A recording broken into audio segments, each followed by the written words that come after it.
Hello? Hello?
to all. We need to wait for around 5 minutes so that all participants can join.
Assalamu alaikum and a very good afternoon to you all. Welcome to the second session of preliminary round of BIAC International Inter-University Arbitration Contest 2023, organized by Bangladesh International Arbitration Center BIAC and supported by BRAC Bank, Mutual Trust Bank and IFIC Bank. I am Moimina Haq, Assistant Counsel of BIAC, and I have the honor to facilitate the session of this evening. Bangladesh International Arbitration Center began its journey back in April 2011 as the first institution for alternative dispute resolution in the country, under a license from the government of Bangladesh. BIAC has developed all the facilities required for arbitration and mediation proceedings. BIAC has its own arbitration and mediation rules. Apart from facilitating arbitration and mediation, BIAC also provides training courses on ADR, especially arbitration, mediation, and negotiation, to develop a pool of human resource in this field. Since inception, BIAC has been working hard to create awareness about ADR methods by conducting several outreach programs, seminars, workshops, dialogues, and webinars. In 2020, BIAC had launched an inter-university arbitration contest for the first time for students of law of Bangladeshi universities. In 2021 and 2022, the contest was a more broad-based by online participation of universities from Bangladesh and abroad.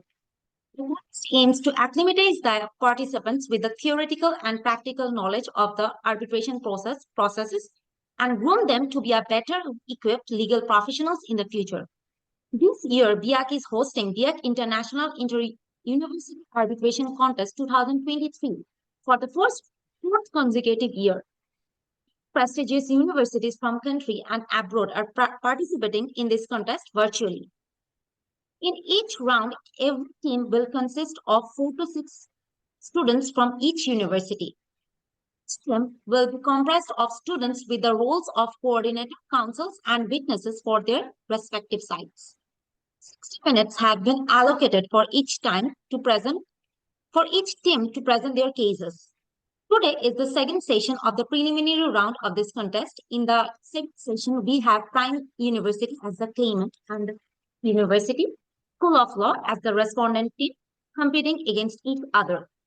Before we move on to the main contest, it's my pleasure to introduce the 6 participants from Department of Law of Prime University and 4 participants from Kathmandu University School of Law. Representing Prime University, Mohammad Tamzid Hossain, Mohammad Ashraful Islam, Mohammad Farhad Hossain, Mohammad Jahid Islam Sagar, Abu Raihan, Sadia Mubashira Shashi. Kathmandu University School of Law, Anushka Gautam, Parag Kafel, Prapti Nirola, Shirish Kumar Bahara. Both teams already submitted their submissions to the arbitrator of the session and other party. We have already circulated the program of the session. I request our today's arbitrator to strictly follow that program schedule, especially the time slots, to ensure that both parties get equal opportunities. I would now like to start the event by introducing the Chief Executive Officer of BIAC, Mr. Kaisar A. Choudhury. Mr. Kaisar A. Choudhury joined Bangladesh International Arbitration Center BIAC on 1st February 2022 as its Chief Executive Officer. Mr. Choudhury holds a master's degree in economics from the University of Dhaka and is a professional banker, having started his career with Greenlands Bank in 1975. He held several senior positions in the banking industry, including the positions of Deputy Managing Director and the Managing Director of the country's three commercial banks, and also officiated as the Principal of Training Institute of Dhaka Bank Limited. Currently, he is in board of Premier Bank Limited as its independent director. I will request Mr. Choudhury to deliver his welcome address.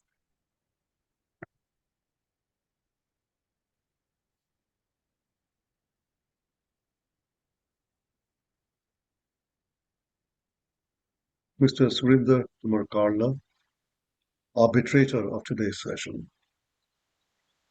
distinguished guests and their participants from Prime University and the Kathmandu University School of Law.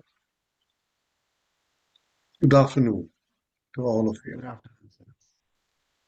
It is indeed a great pleasure for me to welcome you all to the BIAC International Inter-University Arbitration Contest 2023. It is also my privilege to extend our heartiest gratitude to BRAC Bank PLC, Mutual Trust Bank Limited, and IFIC Bank for stepping forward to sponsor this important event of BIAC. It is a matter of great pride for BIAC that it is hosting the BIAC International Inter-University Arbitration Contest for the fourth consecutive time for university-level students with the aim to acclimatize the participants with the theoretical and practical knowledge of the arbitration process to groom and shape them into better equipped legal professionals. Moreover, in course of this contest, students will get an opportunity to acquire practical knowledge of alternative dispute resolution and develop necessary rhetorical skills, and furthermore, stand to benefit through the receipt of advisory notes from top regional and global professionals in the field of ADR. In 2020, BIAC launched an inter-university arbitration contest for the first time for law department students of the universities in Bangladesh, which was organized online in the wake of COVID-19. The following year, the contest was more broad-based with online participation by students of 7 national and international universities. In line with last year, BIAC is hosting the contest with the enthusiastic participation of international and national students of 8 prestigious universities. A few words about BIAC. Bangladesh International Arbitration Center, BIAC, is the first arbitration institution of the country.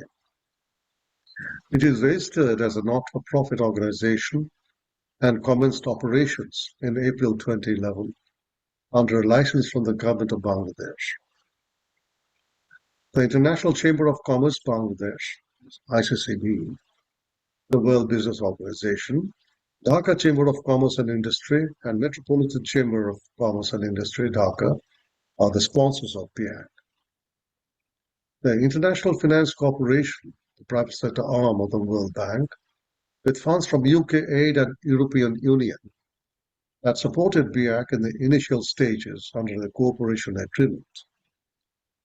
BIAC provides a neutral, efficient, and reliable dispute resolution service in this emerging hub of South Asia's industrial and commercial activity. BIAC aims to embed the use of ADR as a commercial best practice to facilitate creation of an ecosystem that fosters investment and is conducive to business. BIAC is committed to be a credible and a sustainable national institution that aims to offer international commercial best practices on ADR service to individual and institutions seeking to resolve commercial disputes.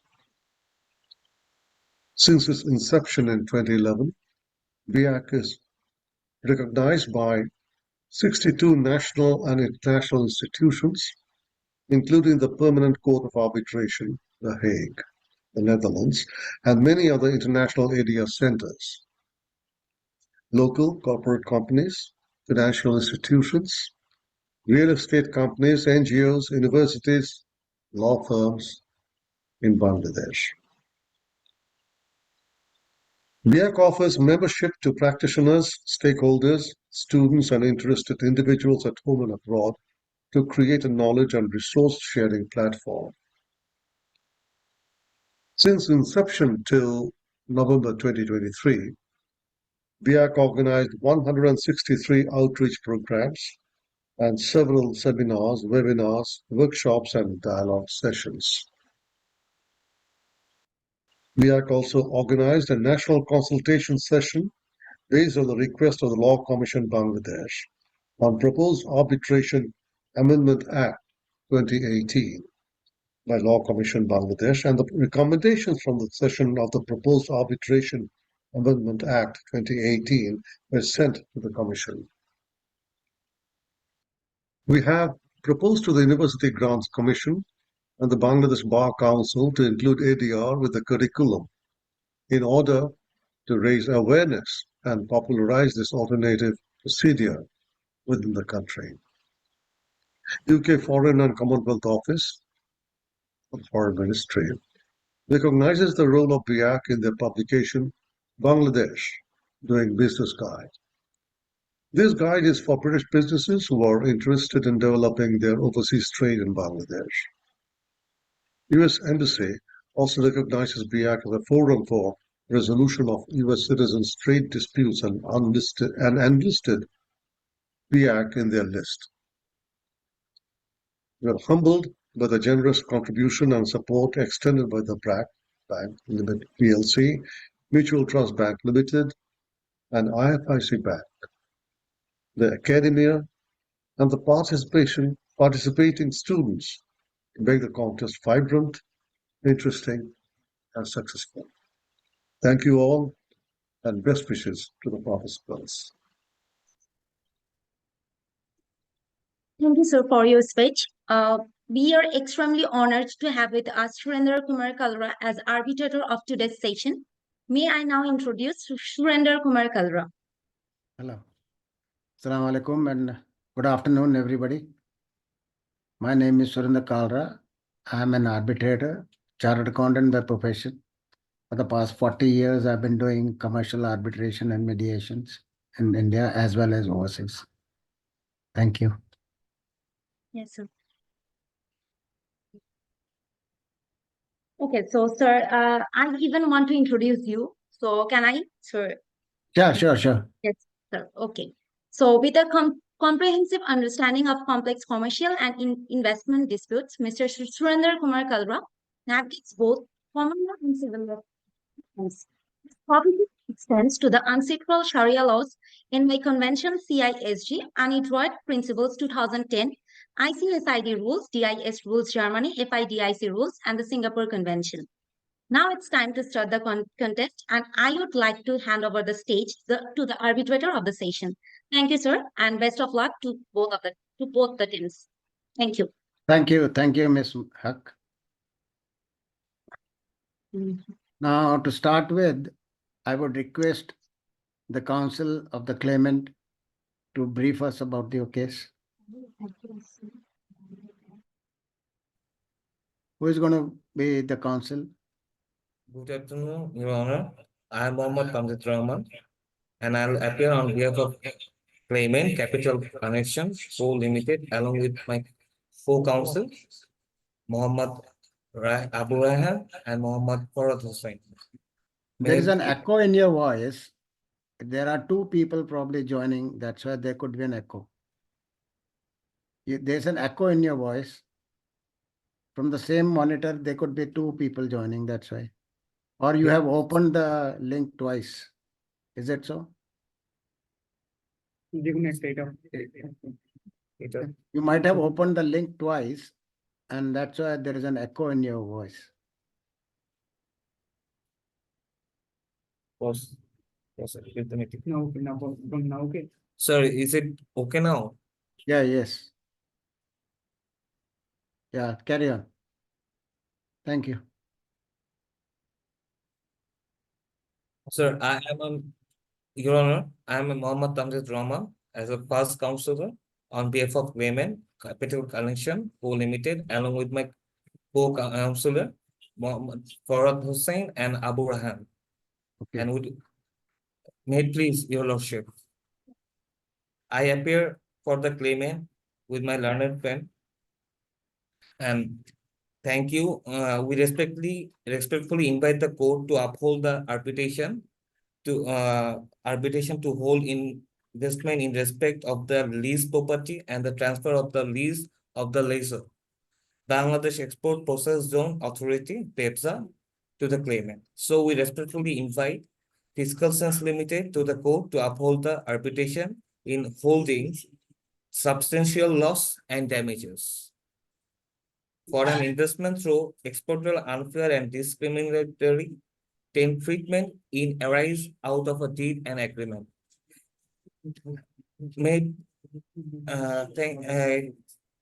My lord, shall I proceed to my submission?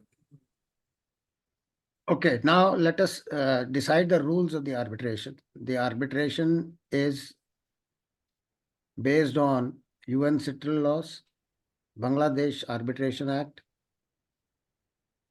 the rules of BIAC, and the agreement which you both parties have entered into. So The award will be based and the discussions and arguments will be based on these 4 documents. Your Honor, on the Basically- basis of the agreement, Article 7, resolution of dispute, we here for an arbitration on behalf of the claimant. Okay, you are from the claimant, I agree. Now, the second thing, the entire arguments would be in English. The award also would be in English. The language would be English. And explain me why the seat and venue of arbitration is BIAC as per the agreement. Uh, The jurisdiction you have or the venue you have chosen as BIAC, is it mentioned in the agreement or dispute resolution clause? and we are here as in the deed and agreement as per on BIAC rule. We are here as in it mentioned in Article 7 about that in the case of failure to settle the matter amicably, all such matters shall be referred to Bangladesh International Arbitration Center. Very good. Thank you. Whether you could not settle the dispute amicably yourself? What were the steps taken that you have to come for arbitration to BIAC? Did you go, this is a MEDAP case or it is straight away ARB? Sir, Your Honor, for we are in a position that we want before we address a suit in further case, we want a solution from BIAC. That's why we are here to claim for arbitration. Okay. Please carry on. Okay. Thank you. So shall I proceed on the submission? Yes, carry on. Progress. Subject to the term of the agreement, the seller shall hand over the possession of its asset listed under Schedule B, located on plot described under Schedule A, purchase. In the fact, Capital Connection Limited interest have invested to respect the lease property and for the transfer of the lease. Bangladesh and the agreement has the concluded between the parties containing the various terms, placing in arbitration's rule and agreement, obligation upon fiscal sense. The total consideration of the transaction was on dollar for 480,000, equivalent to the taka 3,74,44,000, of which 60% being advance, equivalent to taka 2,24,64,000, has already been to capital fiscal sense.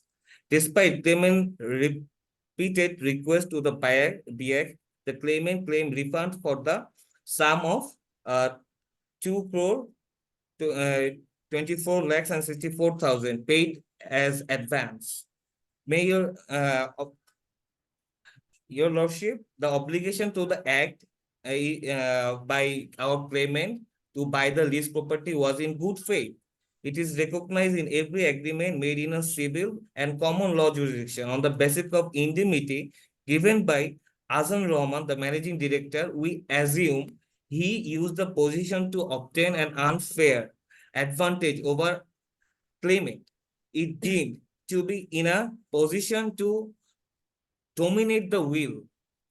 He holds a real or appellant authority over the other, and whether whether he stand in a fiduciary relation to the fiscal sense, whether he is a position to dominate the will, whether he was there when we entered to the contract and the transaction appear on the face of him on evidence adduced to the unconscionable and the burden of proving that such contract must not induce by undue influence. That's why we we want to cancel the lease of the property. Respondent claim untrustworthy performance of duties upon us. What breach of contract performance referred to us involved in the agreement does not follow through its obligation. Fiscal sense don't give in notice about managing director.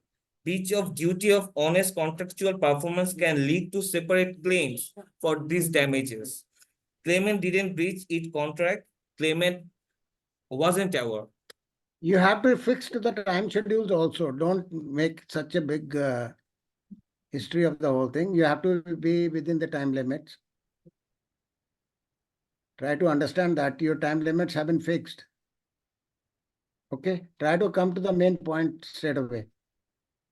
How many people are going to speak on your behalf? Two, I believe you have two counsels, or you alone? There are two counsels, sir. So you have to be within the time limits, please. Take care of the time and be brief on your points. Sir, there is the claimant failed to carry out a structural resolution. The respondent failed to maintain the premises in a state of good repair. The respondent refusal to honor a right of our the clause enacted in the dates secure in respecting to the sale of the lease binding and breach of covenant to seek and obtain written consent from the landlord prior to the subletting the lease. There should be an assessment including a right on not rising from contract by good faith. Nothing shall be deemed to be done in good faith by the fiscal sense. With due care and attention, plaintiff include any person from whom plaintiff deprive the right to sue. Also, the application subject to the provision contained in our agreement. We had the period include instrument, and we need assessment including the right and rising. Excuse me. Please come to the prayer. What is your prayer? What are you demanding as a claimant? Straight away. You are hardly left with 2 minutes to speak now. Still you have not come. What is your prayer? What is the amount you are asking for? Why are you asking? You are asking for the refund. You are asking for some interest. That is what I have read. Can you come to that straight away? Sir, Your Honor, we respectfully claim refund for the sum of taka to 24,400 paid on advance 60,000, and on the ground the respondent failed to perform the agreement.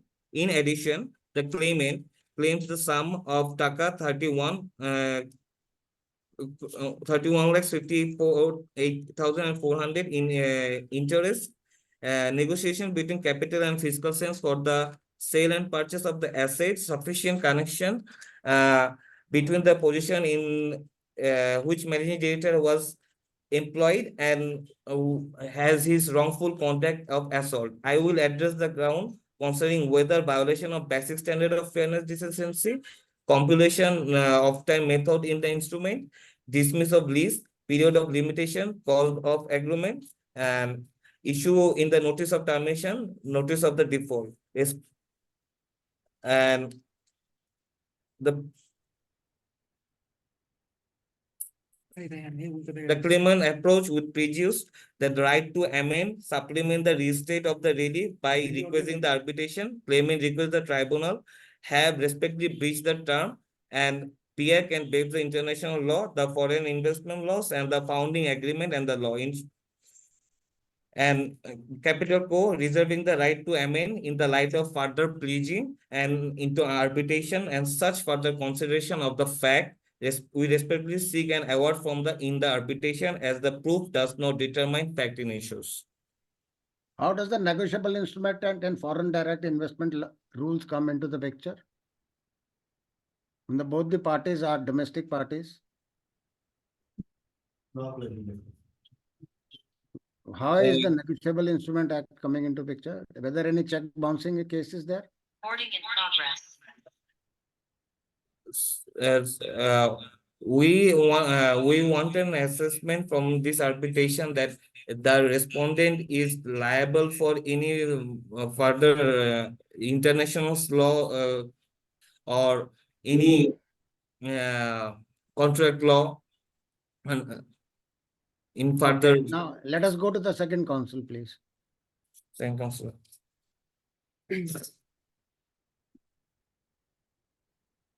I am for the side. I am for the side. Sir, your echo is there in the voice.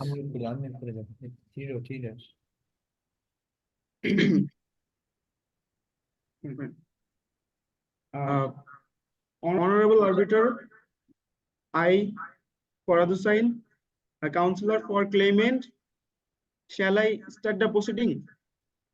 There's an echo in your voice, Mr. Hussain. The second Sorry, mic sir? has to be closed. এটা of কর না, sound of কর এটা।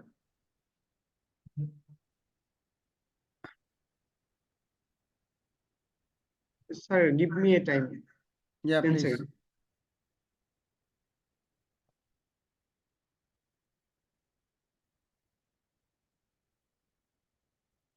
The Sir.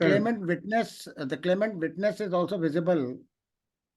So can you request him to close down, because maybe that is the one which is creating the echo.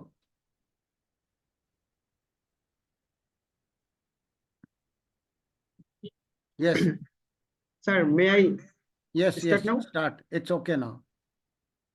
I, for the sign, from second counsel for on behalf of the claimant, sir, shall I start my proceedings? Yes, you have 10 minutes to speak, please. Okay, sir. Thank you, sir. And it's my pleasure to introduce such things. Now I'm gonna talking about two things on behalf of the claimant. Firstly,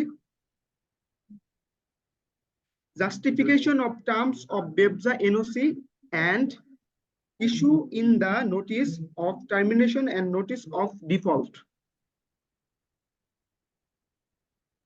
So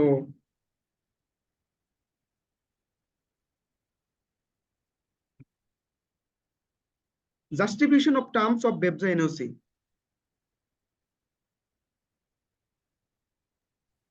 In the fact, they are provided that on January. I'm sorry to interrupt.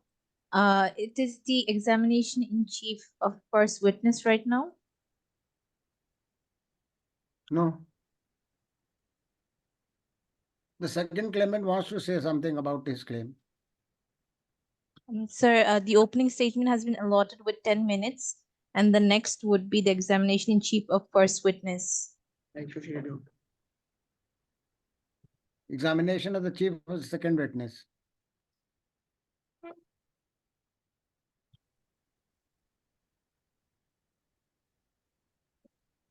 Sir, may I start? Yes. On January 11, 2021, fiscal sense applied for a no object certificate NOC from the BEPSA, and 27 February of 2021, BEPSA issued its NOC on certain terms and conditions. To be noted that there is two conditions are most important, and that is the required custom formalities must be observed by the seller and purchaser and customs clearance. That is why NOC should be obtained. And to be noted that these conditions were not fulfilled by fiscal sense. That is why on July 15, 2022, BEPSA terminated the lease, citing several grounds, including the failure to complete the formalities of the selling procedure as stated by BEPSA NOC form. And on 15 November 2022, claimant become aware of the termination of the lease property. To be noted that on 14 October 2022, BEPSA published its NOC and notice of auction for lease property to sell. To be noted that on 4 March 2023, the claimant participated the auction and letted or allotted the property from the BEPSA. So on that facts, claimant asserts that the final or fiscal sense is obligated to pay compensation because we pay in earlier 60% of advance, and maybe the fiscal sense cannot agree or cannot agree with the BEBZA. That is why BEBZA terminated the lease, and from that we are not aware at that time, but we we need the property a lot. That is why we allotted the property from the auction. So we pay 60% to fiscal sense, and we samely we buy the property from the auction. Now our prayer is that refund our 60% advance taka with our legal fees and our 40% interest. It is our demand, or it is our prayer, or it is our relief. So thank you, sir.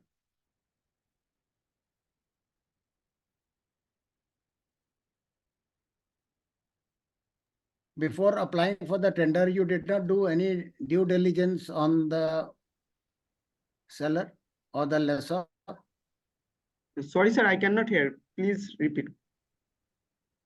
Before applying for the tender and giving him 60% advance, you did not do any due diligence on him and the property?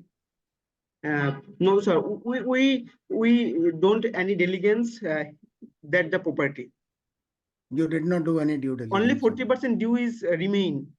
I'm not talking about the money part of it. I'm talking about the due diligence, whether he owns the property, what are the conditions, whether he owns any money to the seller or anything of that sort.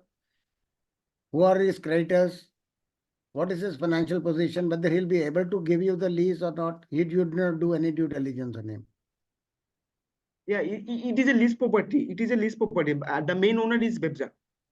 BEBZA is the lease main owner. They were to give it to your lessor, and lessor was to again lease it to you. Fine. You did not get the property. Yes, because sir. there were certain conditions which they did not fulfill with BEBZA. Yes, You sir. did not do the due diligence before applying for the tender and making them the 60% advance payment, that they own certain money or they would be in default with them. Yeah, we sent a defaulter notice on 12th December. You sent the defaulter notice, they did not give you. I am talking about before applying the tender and making them the payment.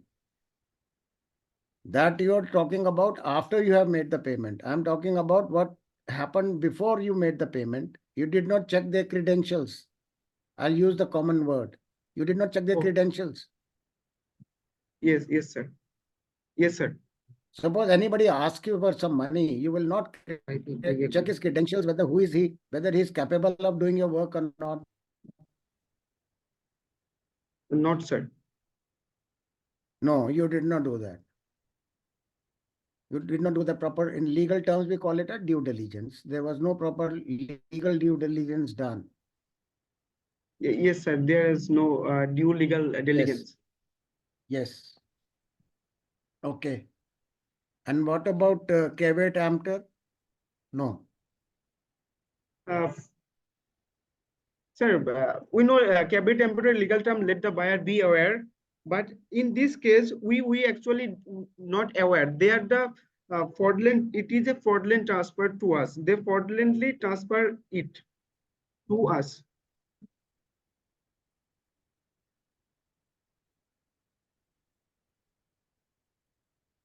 So it's a case of fraud. It's a case Yes, of fraud. sir. Yes, sir. They fraudulently transfer of BEBZA's property, because while they transferred the property, they were a leaser, not owner the property. To be noted that.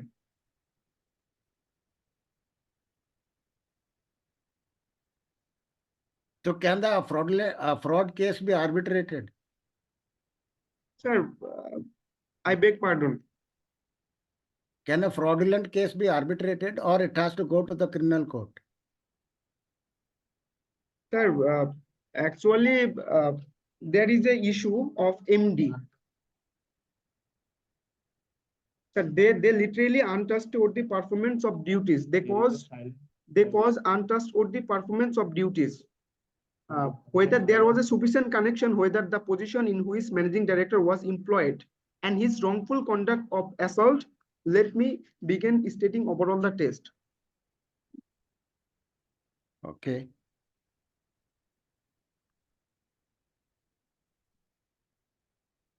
Let It's a us go to silent the respondent. for reliance, sir. Let us go to the respondent, please, now.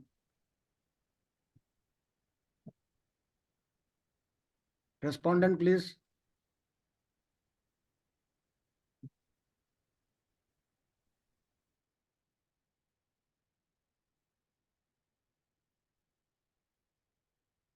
Opening statement of the respondent, please.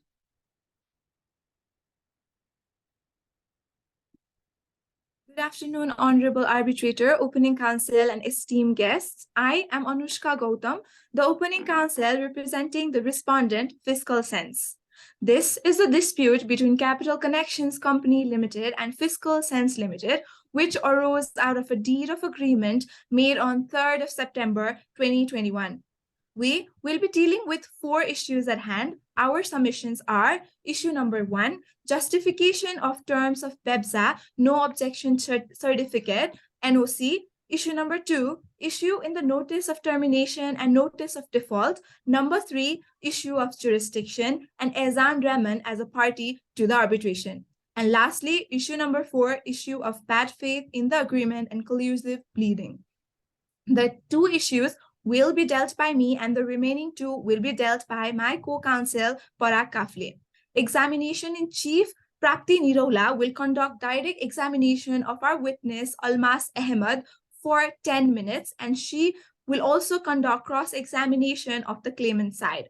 At the end, we will be presenting our arguments and summing it up. Moving to the statement of counterclaim, apart from the assets which were sold under the agreement, there were 6,500 pairs of shoes, unspecified construction materials and machineries and equipment, furniture for factory, office and decoration, etc., which in value amounted to Taka 3,52,77,000. Accordingly, the respondent raises a counterclaim of this sum together with the balance consideration in the sum of Bangladeshi Taka 5,02,53,000 with the interest 15%, while denying the submissions claimed by the claimant that the claimant are payable. Honorable Arbitrator, shall the counsel proceed with the submissions? First of all, I would request that whether both the counsels have submitted their power of attorneys to argue the case. What is the legal position? You have submitted your power of attorneys to discuss the case, argue the case on behalf of the respondent. To the institution. Whether your power of attorney. To start with the case, when you come as a counsel, you bring your power of attorney from your client and submit it to the institution that, okay, we are arguing the case on behalf of our client as a counsel. So have you submitted that? Honorable Arbitrator, we were not aware of this fact and it was You not should do it. mentioned in the rules. Sure, Honorable Arbitrator, from next time we will be doing that. Normally it happens Thank like you. that. And second is, we kindly move in the chronological order. First of all, you counter the claims or the prayers which the claimant has done. Then you come out with your counterclaim. Don't put the cart before the horse that your counterclaim, you don't discuss that first. First of all, you argue, argue what the claimant has asked for or prayed for. Please carry on.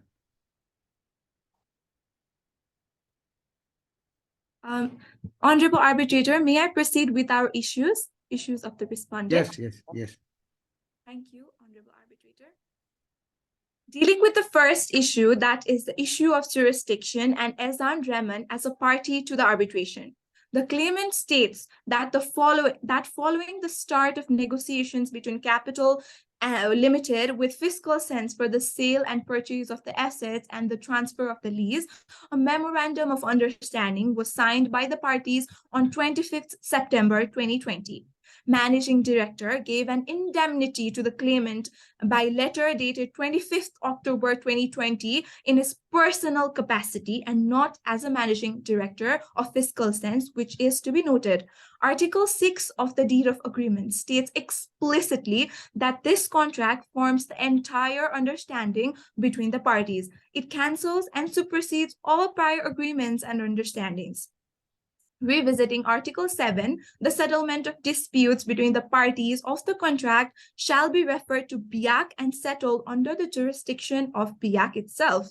Here, the parties to the contract are Fiscal Sense Limited and Capital Connections Company Limited. There is no mention of Ehsan Rahman as a party to the contract. The principle of separate legal entity, also known as the doctrine of corporate personality, is a fundamental concept of company law. It establishes that a company is recognized as a legal person distinct from its members. This principle has significant implications from the rights and obligations of the company, its members, and other parties. The separate legal entity principle allows a company to enter into contracts, own property, sue and be sued in its own name. It also provides limited liability protection to the company's shareholders, meaning their personal assets are generally safeguarded from the company's debt and obligations. The Supreme Court in the case of Tata Engineering Locomotive Company Limited versus State of Bihar and others held that a corporation is a natural person and has its own existence. Hence, as the fact clearly states that Ehsan Rahman has given indemnity in his personal capacity, and the deed of agreement does not recognize Ehsan Rahman as a party, the esteemed tribunal has no jurisdiction to solve the issue between the claimant and Ehsan Rahman personally. As Fiscal Sense, the separate legal entity, it cannot be penalized for the indemnity given by a different person. There is no fraudulent conduct or any improper conduct by the managing director or Fiscal Sense, so we suggest that the esteemed tribunal shall not see it fit to lift the corporate veil in this situation. Neither Fiscal Sense nor Ehsan Rahman is liable to pay. It Completely is still flawed not basis. clear. Excuse me, ma'am. It is not clear that how the managing director has entered into the contract on his personal capacity. You are quoting the Tata case, fine. Everybody knows the provisions of the law that company is different from that. But in your specific case, how is that the managing director has entered into the contract in his personal capacity? That is not clear. Shareholders are different from company, everybody knows. But why the managing director is personally liable and the company is not liable for the contract, that is not clear.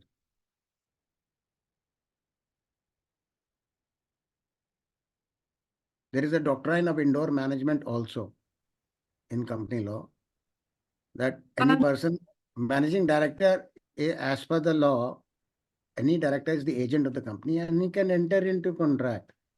It is not necessary that it should be within the business timings, only 10 to 5. Even at midnight, sitting in Paris, he can enter into an agreement. But the thing is that it is the doctrine of indoor management, and it is not that the board should have sanctioned him prior to entering into the agreement. That can be ratified later on also. But that is all within the doctrine of indoor management. The outsider need not know whether he has got the specific attorney, power of attorney, or the board resolution has been passed to him to enter into such an agreement. No, that is not to be made public. That is a secret document of the company itself. Board resolutions are not public documents. Okay. So how do you substantiate that? It is not clear to me that you pointed out the thing that the tribunal should take care of this, that it is not a fraudulent, and it is in the personal capacity. I'm not clear about it. Thank you for the question, Honorable Arbitrator. We came to this conclusion as Article 6 of the Deed of Agreement signed by both the parties, claimant and respondent. It is in the Deed of Agreement, Article 6, it is mentioned explicitly that this contract forms the entire understanding between the parties and it cancels and supersedes all prior agreements and understandings. The agreement and the indemnity that was given by the managing director was prior to the contract signed between both the parties, so that the date of the agreement was later than the indemnity date, as it was mentioned in our case facts and also the deed of agreement. Hope it is clear. If it's clear, may I please proceed towards the next issue, Honorable Arbitrator?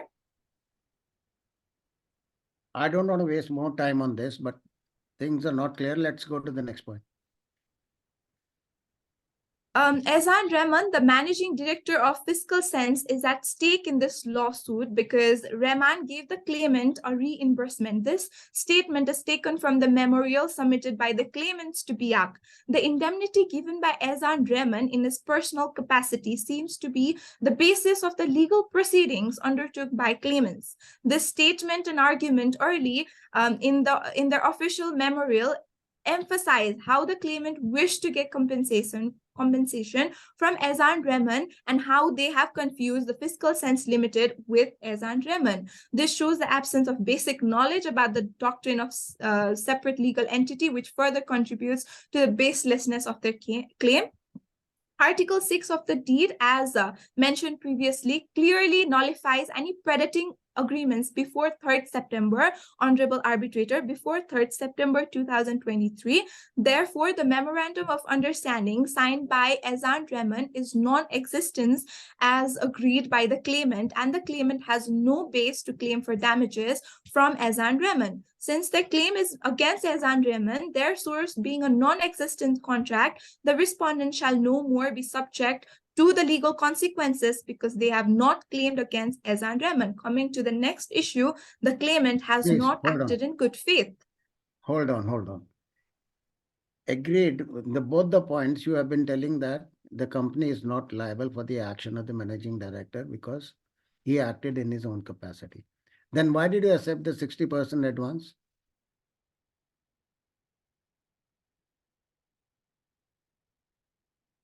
Hello? Then why did you accept the 60% advance? Honorable Arbitrator, because it was mentioned in the deed of agreement that 60% advance should be given after the agreement was signed and the remaining 40% should be... Agreed. When you say that the deed of agreement, this agreement itself is void ab initio because it is not signed by the company, it is signed by the managing director in his personal capacity. So why did you accept that money even? The deed of agreement is void ab initio as far as company is concerned.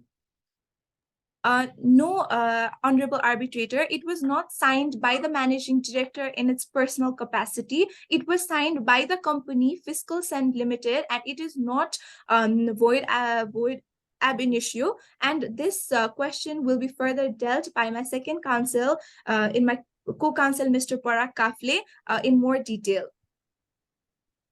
Moving forward to the another issue, that is the claimant has not acted in good faith. Obligation to act in good faith is a recognized principle in every agreement made in civil and common law jurisdiction.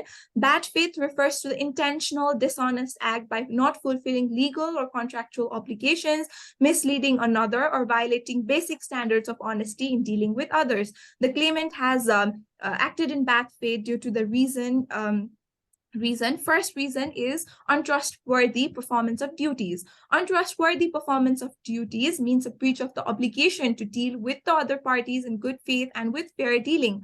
The claimant and PEPSA were aware that the Custom Bond Commissionerate had illegally demanded funds from Fiscal Sense in 2018.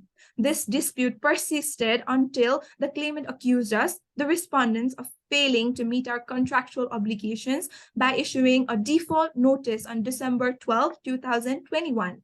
It is important to highlight that the dispute continued until March 3rd, 2023, and our bank accounts were frozen by the Custom Board Commissionerate starting from December 14, 2018. The claimant's deliberate disregard for our trust and failure to acknowledge our frozen bank account, despite being informed, is a clear breach of their obligations. We had placed our trust in them, acting in good faith, and now they have let us down. Violating of basic standards of fairness and decency is done by the claimant, as the actions of the claimant and BEPSA were unjust and oppressive, completely disregarding the principles of decency and fairness. According to Article 8 of the Deed of Agreement, both parties have the right to terminate the agreement if one party defaults, but only after providing a 60-day notice to rectify the default.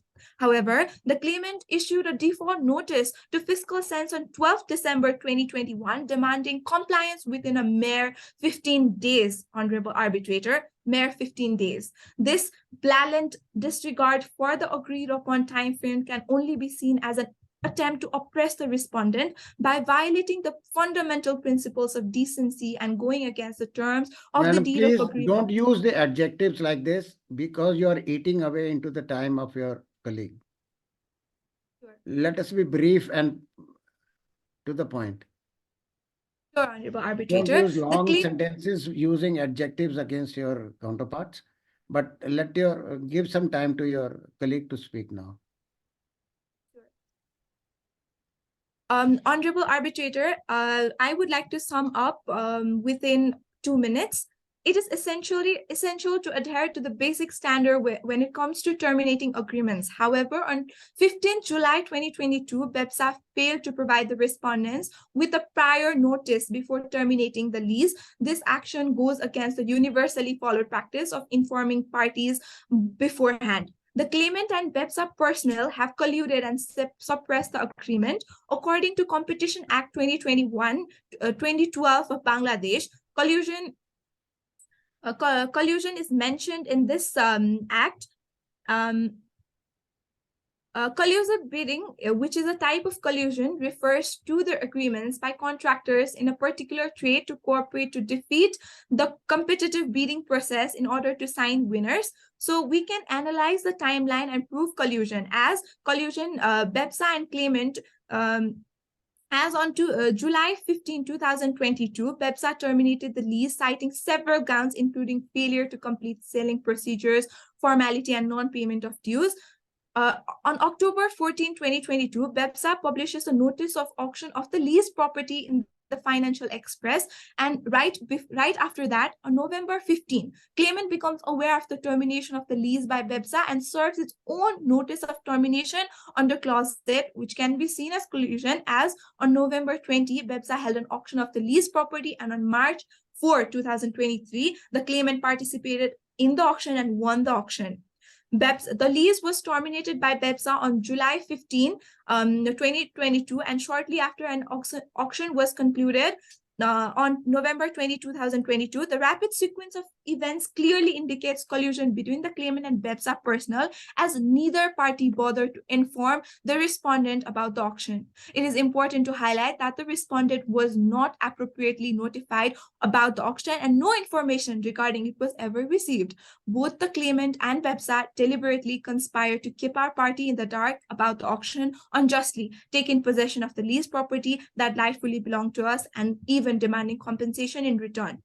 So I would like Who to is in the conclude my possession of the part. property? Who is in the possession of the property now?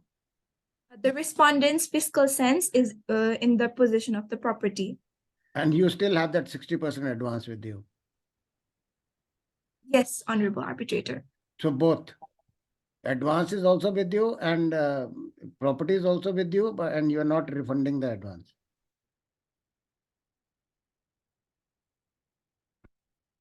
You don't want to refund, or you have a counterclaim also? Honorable Arbitrator, the property is not transferred to the claimant because the failure of claimant to fulfill its Agreed. Property is not transferred. Something has happened. Somebody has colluded. Something has happened. You still have possession of the property. You still have your 60% advance with you. You are enjoying that money, and you don't want to refund it, and you want to have a counterclaim also. Okay, let us go to the second Your time is, that is what I have understood. Examination of the chief, the second witness.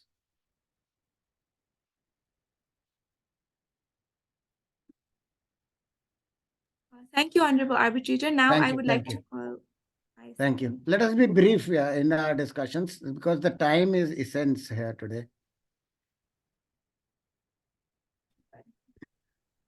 Okay, Honorable Arbitrator, first of all, I'd like to address the question you had asked about Azan Rahman or fiscal sense. The fact that you have not understood, with all due respect, is that Azan Rahman, who is the managing director of our company, signed a private agreement in his personal capacity with the claimants before the company itself, us, the company Fiscal Sense, signed another contract which explicitly stated that the contract signed before the deed of agreement, which the company signed, not the managing director, but the company signed on 3rd September 2021, predates all other agreements which was previously signed by Azan Rahman and the other company, which are the claimants. So I think this issue, I have made you understand about this issue. So which agreement is the basis of this arbitration? The previous one which you have superseded as a company, or the one which is signed by the managing director? We are arbitrating on the basis, you see, I started with the discussion that this arbitration is based on UN sectoral laws, Bangladesh Arbitration Act, BIAC rules, arbitration rules, and the agreement. So which is that agreement we are arbitrating on? Respected The one which is signed by in the personal capacity by the managing director, or the company which supersedes the one which is signed by the latter one, dated also chronologically after that. Yes, you're arbitrator. We are in this arbitration as the deed of agreement signed on 3rd September 2021. Which is that? This is the one which is signed by the company or the personal capacity? Yes, arbitrator. This is the main agreement which is signed by the company. Who has signed on behalf of the company? The managing director. Same person. Same person. Yes. Okay. Now, what is that I could not understand? You're trying to make me understand now. The thing that I am trying to make you understand, respected arbitrator, is that the deed of agreement which was signed by both the companies, as managing director, as the representative of the companies, but not as an individual person. The 3rd September 2021 deed of agreement signed and agreed by the claimant states explicitly that anything, including the indemnity given by the managing director before the signing of the contract, is invalid now, because the claimant have agreed and signed the deed of agreement which was signed on 3rd September 2021, not the memorandum of understanding in which the managing director had given indemnity, which was signed before, which is 25th October in 2020. Okay. So what is the difference between the two agreements as far as the intersea rights and obligations are concerned of the two parties? Respected arbitrator, the rights and obligation of two parties concerning the rights and obligation explicitly stated was in the deed of agreement signed on 3rd September 2021. And the rights and obligation of a person, which is Azan Rahman, which is different from the company, because he gave the claimant indemnities in his personal capacity. He did not talk about the company will pay. He did not guarantee that the company will pay. He guaranteed that I, as a person, Azan Rahman, will pay if the company fails to do its obligation. So that agreement has been superseded by the second one, no? Yes, that is why. So now your colleague was telling that the company is not responsible for whatever the claimant is claiming, because the agreement is null and void and it is superseded by an agreement which is between the two companies. The rights and obligations which were between the managing director and the claimant company have now been transferred to the rights and obligations of the two companies intersea. Fine. I'd So like to that makes the interrupt the respected that makes the arbiter. respondent company liable for everything which the now the company steps into the shoes of the managing director, which he had agreed to. Fine, and it has all the rights and obligations have been taken over by the company, which were there in that previous agreement. Fine. So what is that objection you are coming to, that we are not liable? Respectable arbitrator, my co-counsel who argued for the company stated that neither the company nor Azan Rahman is liable to pay anything to the claimants, because the agreement made by Azan Rahman is already superseded. Agreed. And that we are not yes. arguing. That is not the basis of arbitration now. Fine. What we are talking about is that all the rights and obligations of the managing director in his personal capacities have come to the company now by signing a second agreement. Now, as No, per the no, second Your agreement, Arbitrator. there are certain obligations and rights of the company which are being arbitrated now. That you have not fulfilled certain of your obligations, that is being arbitrated. Now that your first counsel was telling that fine, we have not done it, but it is all a fraudulent transaction because they have colluded with the Yes, BEPSA, and then that is why we did not get it, and we are still holding the 60% advance. We don't want to refund it, but we want to claim some interest also. I don't know what is your claim. I am not able to understand that. Respected arbitrator, our claim is that we have been on the unfair side. There is the unfair dealings because of BEPSA and the claimant. We have been in the unfair side, and because of their actions, we have not been able to do our duties as per the contract. Because of their actions, Why and would because they be interested? Tell me one thing. Why would they be interested in you not getting the lease, and in turn they also not get the lease? Why would they put their money and business into stake by colluding with your lessor? uh, That reason she could not explain me. She was making a general statement that, okay, they have entered into a fraudulent statement, but the evidence is not clear. She's only making an assumptions out of the whole thing and arbitrating. Why would they do it? Tell me that. Why would they harm themselves? Their business, they have also lost a business. If you have lost a business, they have also lost a business, much more than you. Honorable Why would they do arbitrator, that? Why would they do that? Tell me. What is their gain in the entire process? if we see Their the money case is also stuck up. Their money is also stuck up. You see, if it is a caveat emptor, then there is a caveat seller also these days. You Yes. are also duty bound to tell him everything, particularly there are two types of saving in any business. One is a movable property, another is an immovable property. This is an immovable property where your duties become more stringent to explain everything. Okay.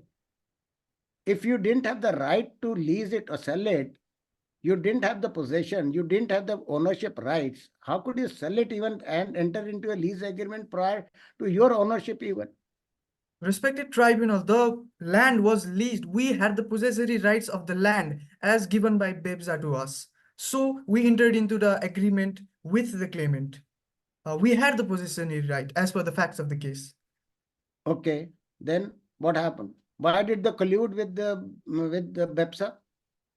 BEPSA, we are not factually supported by this statement. So then why do you make such statement which are not factually supported? No. We have come up with circumstantial evidences and facts which point to the unfair dealings done by BEPSA and the claimant to us.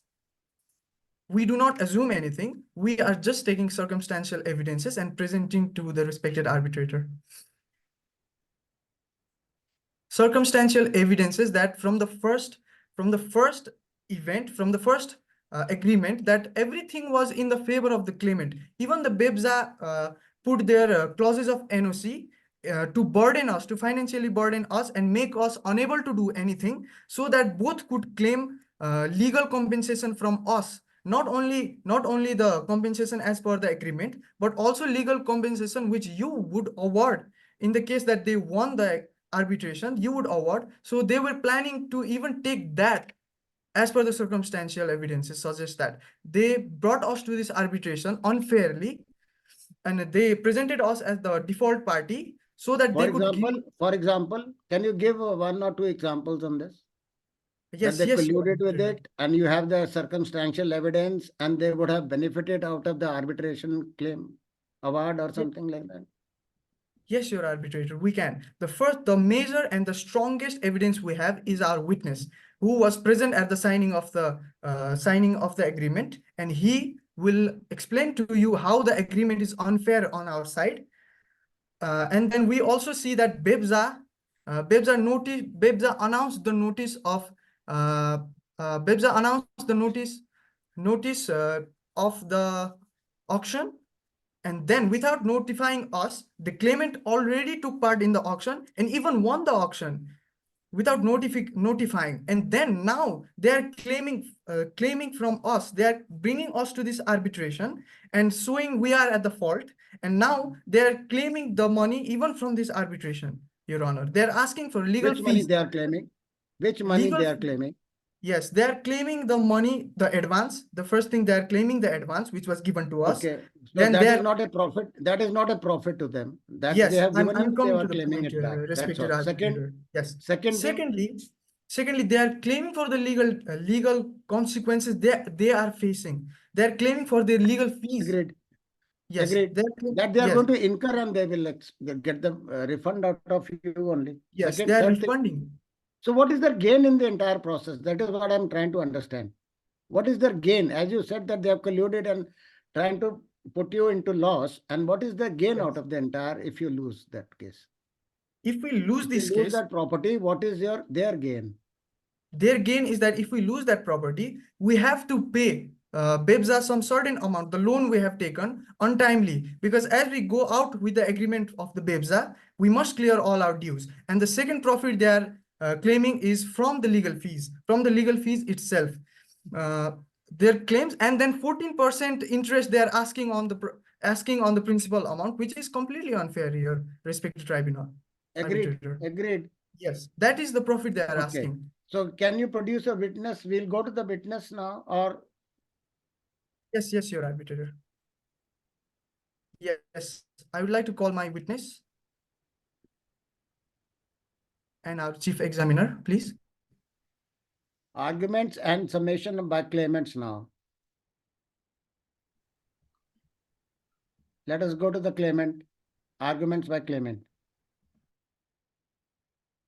You are from the claimant side?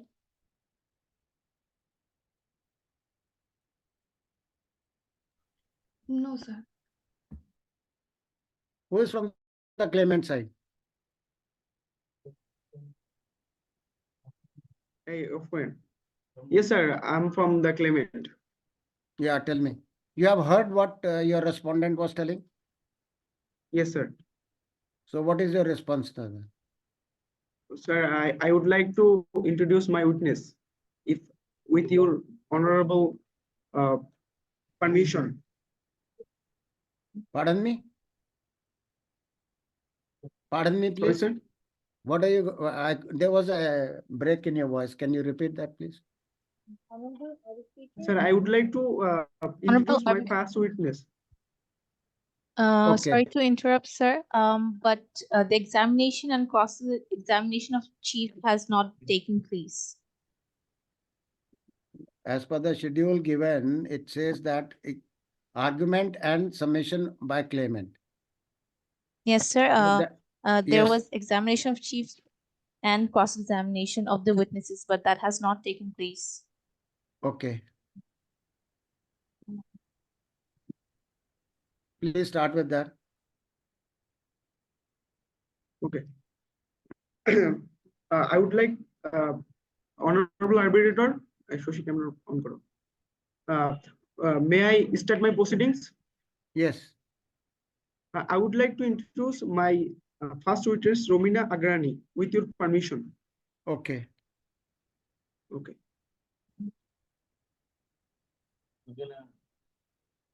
Online also.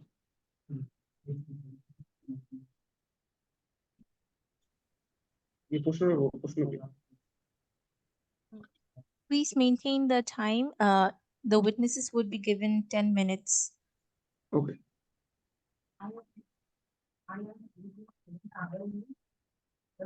She is muted, probably unmute her.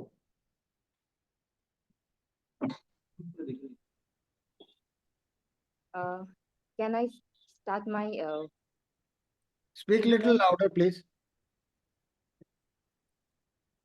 And come near the camera. Speak little louder and come near to the camera, please. Or if you are on the mobile, come near to it.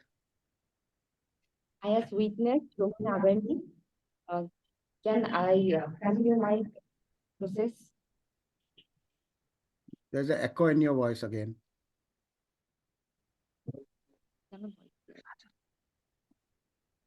I as witness Romina Agarni. The evidence recorded for the statement was being of sound mind of what mine. The information that I have delivered in this document is true and certain. First of all, introduce yourself. Who are you? The tribunal doesn't know who are you. First of all, introduce yourself.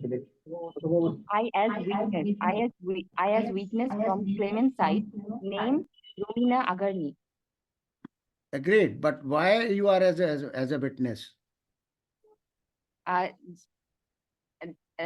Because I have placed as the executive member in the Capital Corporation Co-Limited Company. Okay. As what? As an employee. Yes. As an employee. Yes. You're in which As department? the executive member. Executive member of any committee or council or what? As the executive member of Capital Connection Co-Limited, Capital Connection Co-Limited Company. Executive member. You are an Yes. employee of that company or what? Executive member as employee. I have worked there. So okay. yes, I am In which employed. department? My In which is department you have worked?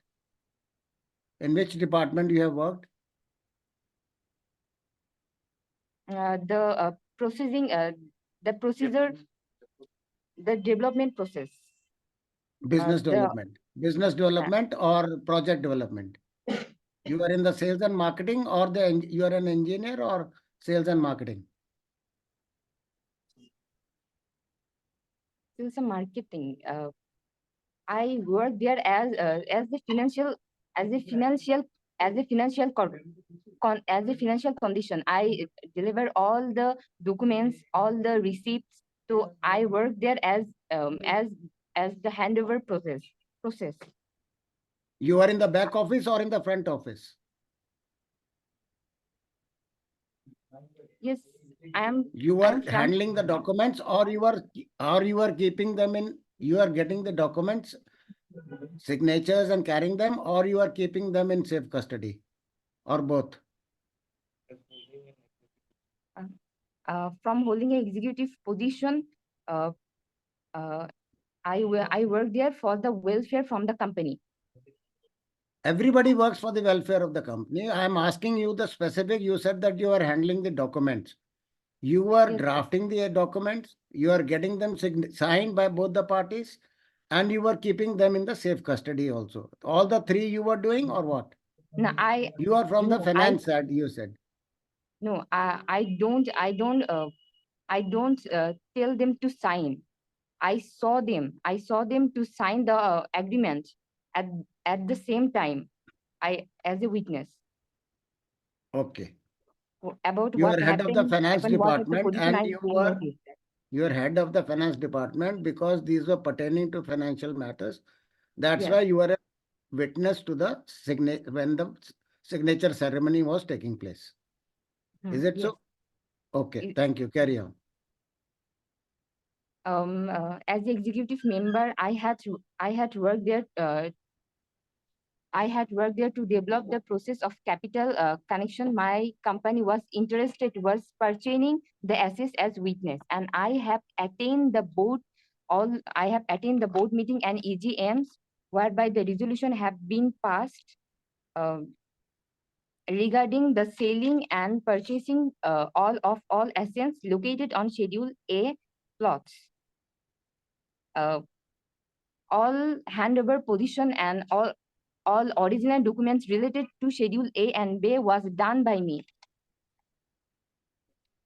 And it is agreed that any information relating to the assets, their use, such as weights, dimensions, capacities, price, colors, and other data shall not be effect as term of the agreement unless expressly referred to the agreement.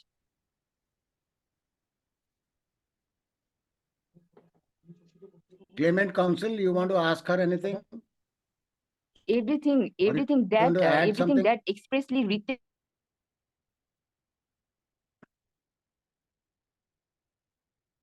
we hand over all Mr. the things that Claimant? expressly till the contract Mr. or Claimant? agreement. We did not do anything that we did not do anything Okay, what okay, is not I have understood, contrary madam. matter. Please hold on. Mr. Claimant, you want to ask her anything?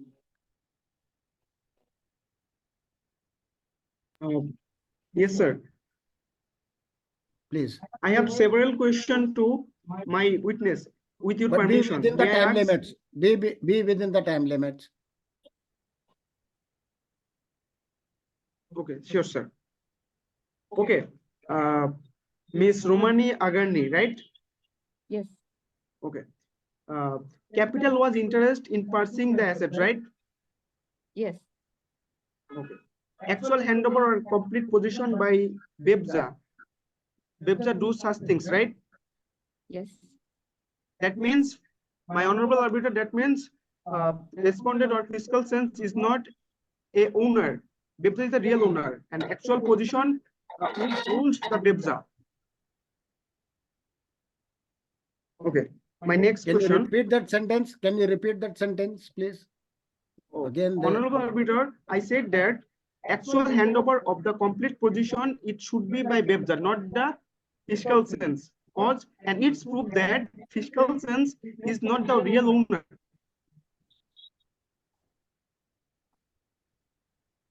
okay. Okay. My next question is that, my honorable arbiter, obtaining position handover certificates and lease transfer confirmation from BIPZA, right? yes. Yes. My next question is that after completing or execution of the transfer, such building shall be removed, right? Yes. It has Anybody no has got any power of fiscal objection? sense to removal such Excuse me. things. It is only done by BIPZA. Anybody Right? from the respondent has got any objection? He should raise his hand. On December 11,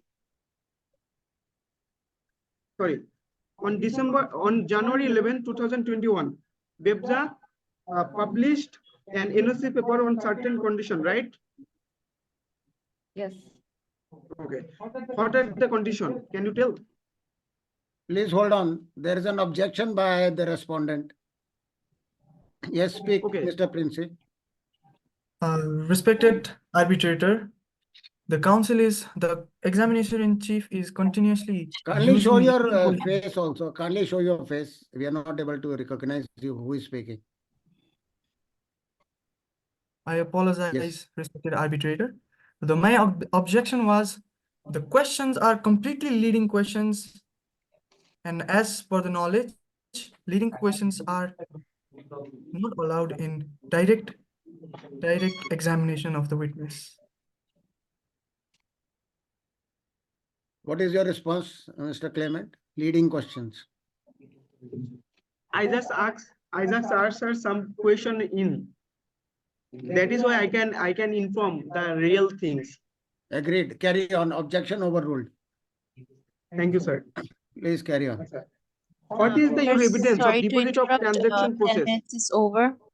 Mr. Okay. Miss Romani Agarni, have you any witnesses? Okay. Your time is over now. Now would be the Sir, cross-examination. I have 2 minutes, sir. 2 minutes request, sir.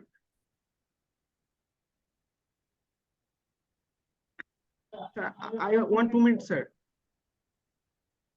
Okay, carry on, please. Do Okay. it fast. So, Miss Romani Agarni, what is the evidence of deposit or transaction money to the 60% advance? Have you any evidence? Yes. Yes, I have evidence. Yes. Yes, There are I- three evidence we send the money within 3 checks by the Standard Chartered Bank. That is the evidence, and we should pay 60% advance to them. This is the correct evidence. Okay, And it shall be let's received go to the from next one.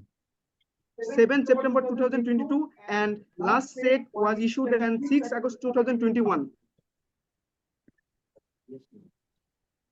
Let us go to the respondent now, please. Hold on. Thank you, sir. Kindly maintain the time limits. That is what I'm requesting you from the very beginning. Thank you, sir. Good afternoon, Ms. Akarni. I trust you are doing well today. Let's delve into some aspects of your witness statement. So you mentioned... Kindly introduce yourself first. Who are you? I don't know. The tribunal doesn't know who are you. Your Honor, I am Prapti Nirola, and I am speaking on behalf of the respondent side. And here I am today to cross-examine the claimant's witness, as well as directly examine the witness from the side of respondent. So shall I proceed, Your Honor? Okay. Good afternoon, Ms. Agarni. Let's delve into some aspects of your witness statement. So you have mentioned that the handover of assets have been listed under the Schedule B. So could you explicitly identify these assets and their locations on the Schedule A plots for the tribunal's clarity?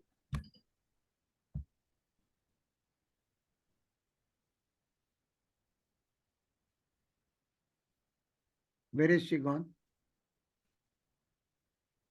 Claimant witness, please come on the screen.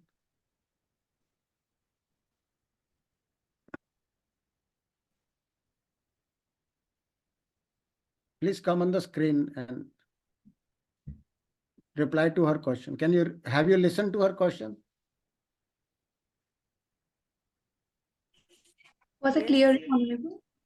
Can you repeat the question, please, for her? Sure, Honorable Arbitrator. So, Ms. Agarni, you mentioned that the handover of assets listed under the Schedule B. Could you explicitly identify these assets and their locations on Schedule A plots for the tribunal's clarity?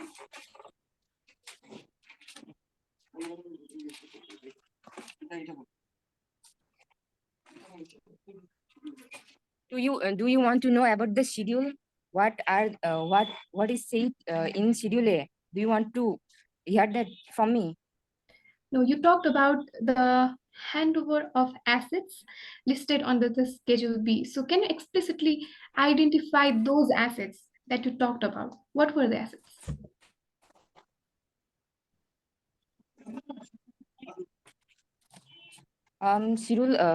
Schedule B, schedule of assets. There are 13 elements where we worked for. Do you really want to know that what are the 30 elements?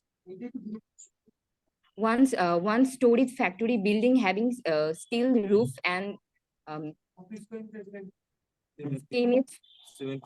cement finish floor. Quantity and units. 2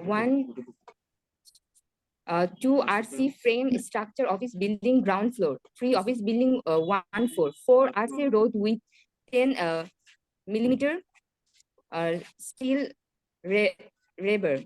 5 foundation of factory. Okay, let's go to the next question now. There are 13 dimension. items. There's no need of reading all the 13. Okay, so I would like to move further. You also stated that you provided information about weights, dimension, capacities, etc. What was the relevance of the first question, Miss Narula? What is the relevance of that? Can you identify those assets for the benefit of the tribunal? As a tribunal, I could not understand the purpose of that question. Sure, Honorable Arbitrator. What do you want to identify out of the whole thing? Whether she remembers the name of those assets, or she can identify physically, go there and tell which are those ones, or what? Honorable Arbitrator, in cross-examination, this emphasis on the clarifying the importance of witnesses' testimony, since their witness statement clearly mentioned that the relevancy of the witness depends on the identity of the property I repeat, the relevancy of their witness depends on the identity of property was mentioned in their witness statement. This question seeks to uncover the details about the board resolutions, about the items that were listed in the agreement, not in the agreement between both of them. So I would like to ask if her statements are Identifying an asset and reading from the schedule are two different things altogether. You asked for that, can you identify those assets? She was reading from the document. Is that identification finished now? And you move to the second question. Okay. Is that identification what she was reading from the document? No, no, Honorable Then Arbitrator. why did you Actually, I move to was the second question? Were you satisfied? no. You Actually, pointed out the question, you directed the question towards the tribunal that for the benefit, you'd never asked from the tribunal whether the tribunal is satisfied with the question and her answer. Sure, arbitrator. I would like to continue the first question itself. No, she was reading. You should have stopped her. What is the identification? How do you identify any asset? Whether it is in good condition, whether it is a building, what white color was it? How many rooms were there? How many go down? Whether it is on the basement one, it was on the upper floor. What is that? Probably you also don't know, and she also doesn't know. And you are asking these questions and answering and reading. And pointing out the question towards the tribunal, that is for the benefit of the tribunal. I did not get any benefit out of this question, neither from her answer. Honorable Arbitrator, I was trying to get the answer that what was the assets that was mentioned in the handover rather than in the agreement itself. Agreed. When the asset is handed what was over, written in the agreement? What was signed in the agreement? normally corroborated with a document, which is the list of the assets, and whether it is in that condition in which it is stated or not. In the document, it is stated it is a Class A RCC building, where it is a hutment only. Then what happens?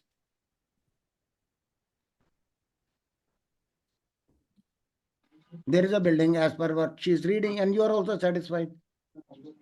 And sure, you are putting your words into my mouth that I should be also satisfied. Honorable Arbitrator, I apologize for the question. I would like to move further if you allow. Ms. Agarni? Yes. Ms. Agarni, can you provide other specific details about the resolutions passed in the board meetings and EGMs regarding the selling and purchasing of the assets? Were there any dissents or reservations expressed? On 14 December 2020, where the lease property transfer and how to the sale and purchase will be happen. It all signed by a memorandum. And in this meeting, we did that. We claimant and fiscal sense sign in an agreement on the purpose that how will be the transfer placed and how the sale and purchase will be happen. And after that, on 3 September 2021, we signed a agreement. But before it, we transferred our 6% deposit money. On first 60% deposit money on 7 March 2020, we first transfer our money. After passing 1 year, 4 months, we transfer our second money, and the month is 17 February 2021. Then we come to the third part when we transfer our last money. The month is August 6th August 2028. So we can say that after signing the contract, we say that on the date of signing the contract, we already deposit we already transfer all the money before signing the agreement, before signing the deed of agreement. Before the 1 month, we did we fulfill all our recommendation. We transfer all the process that we can do from our side. Are you Sure, happy? Ms. Agarni. Are you satisfied? Sure, Ms. Agarni. You are satisfied with that? You are satisfied with her reply? Yes, sir. She has mentioned what she has done in the agreement. I would like to ask further about the agreement that was signed between both of the parties. Ms. Agarni, may I proceed, Ms. Arbitrator, Honorable Arbitrator? 1 minute. I want to ask you one question. She said that she had transferred the entire 60% advance money even prior to signing of the agreement. You are satisfied with that? Is it okay? Is it correct? Can a past consideration be valid? Honorable Arbitrator, I guess, Honorable Arbitrator, the answer she has replied is not satisfied with me, but the consideration for the agreement has been transferred to you even prior to signing of the agreement. It's a past consideration. So as per the Contract Act, it is valid? Honorable Arbitrator, no. No. What about the Council of is it valid or not under the Bangladesh Contract Act?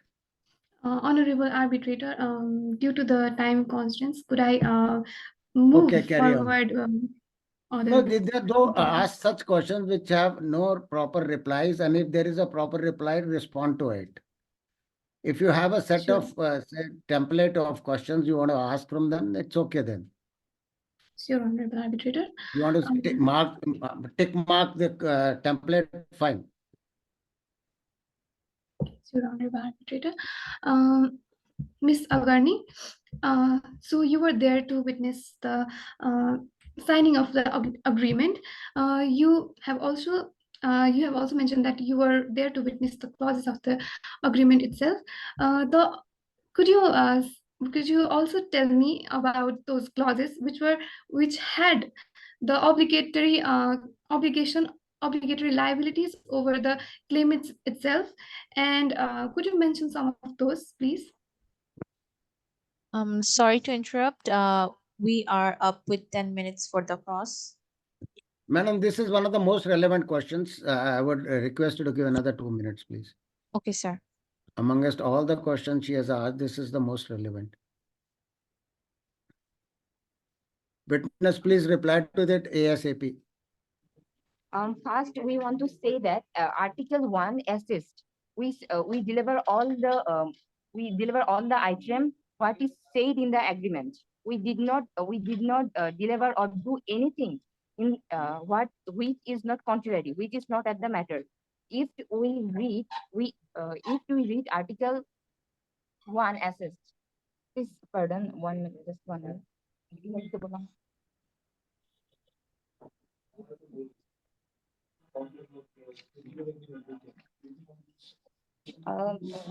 It is agreed that as I told you before, it is agreed that any information related to the assets and their use, such as weight, dimension, capacity, price, color, and other data, shall not affect as term of the agreement unless expressly referred to the refer in the agreement. As if we notice our transaction, if we notice our transaction, we actually do that. What is said Article 1? We perform what is the Sorry for the what is said in sorry for Schedule the 1 interruption, Schedule. Ms. Agarni. Due to time constraints, I would like to mention that that was not what I was asking for. I was asking for your obligations on the contract. Yes, I have obligation. I have obligation. Yes, I have obligation about the contract. As I have obligation the contract, I done all the thing. I done all the thing in favor of claimant. if I haven't any Madam, obligation, if you then don't why I reply, do that? if you don't reply appropriately within the time given to you, it will be deemed that you have no reply to it, and it will be taken as My zero. honorable arbitrator, what Yes. she want to hear? Yeah, that you What could she not want to reply hear to the from me? question. What Don't is be my obligation? don't My- try to beat behind the bush, then waste the time of the tribunal. What she is asking is a specific question which is very important. Don't look at your colleagues for the answer. Answer her quickly. That's all.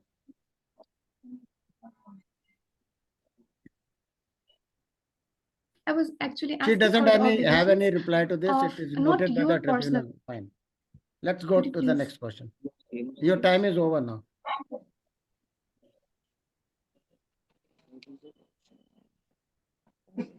Let us go to the second witness. The claim. Any second witness?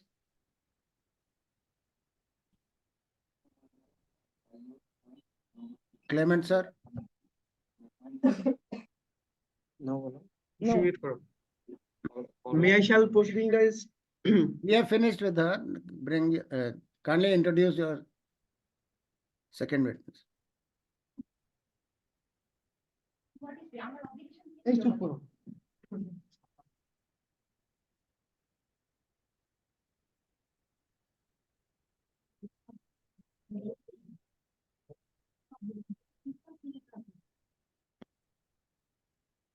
You are muted. Mr. Hussain, you are muted. Sorry, but can you hear me right now? Yes, it's okay now. Thank Okay, you. sir. Shall I start my proceedings? Yes, Honorable With your arbitrator, yes. If you have any question, please raise your hand. Don't interrupt like this. Let him complete his sentence, then only. sir, You will with be your given permission, time, I you want raise to your hand. cross-examine the. There is a provision to raise your hand. Please carry on. Okay, sir. So I want to cross-examine the witnesses on behalf of the fiscal sense. Okay, permission. So, okay, so Mr. Almas Ahmed, Where is he? are you Mr. Almas Ahmed? Please introduce yourself. Please introduce yourself and unmute yourself first. Please unmute yourself and then.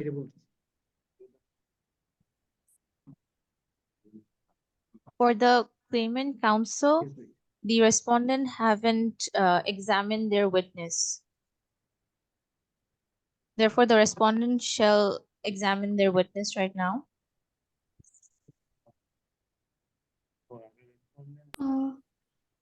I think the witness is muted by the host, I guess.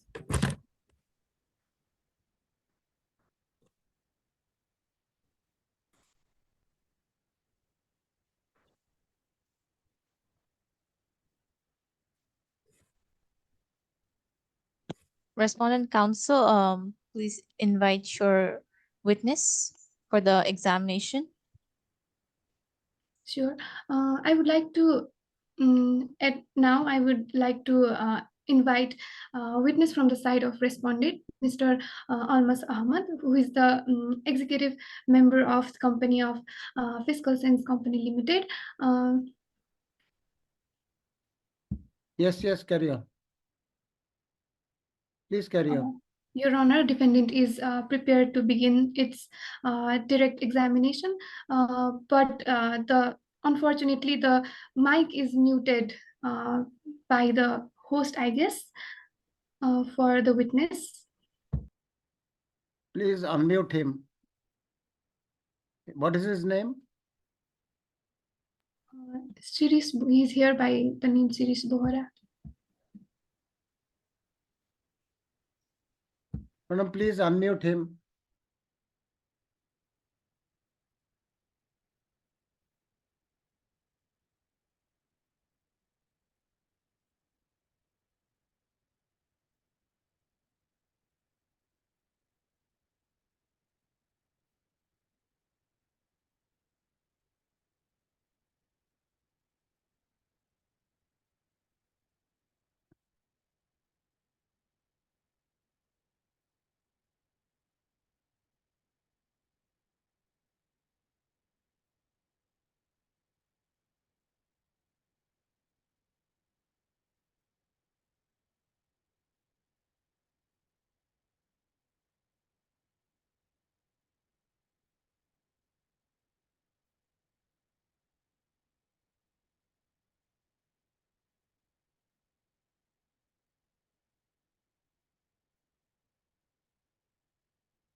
Hello, please unmute Mr. Bora, the second witness.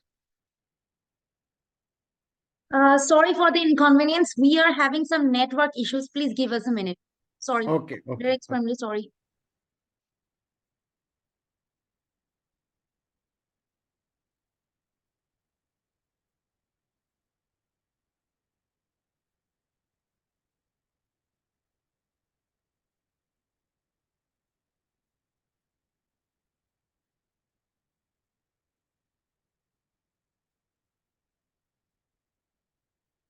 I'll be back in 2 minutes.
Hello, am I audible? Yes. Hello. Yes. Thank you so much. Sorry for the inconvenience. Let me try opening my video. Okay. Am I visible to the arbitrator?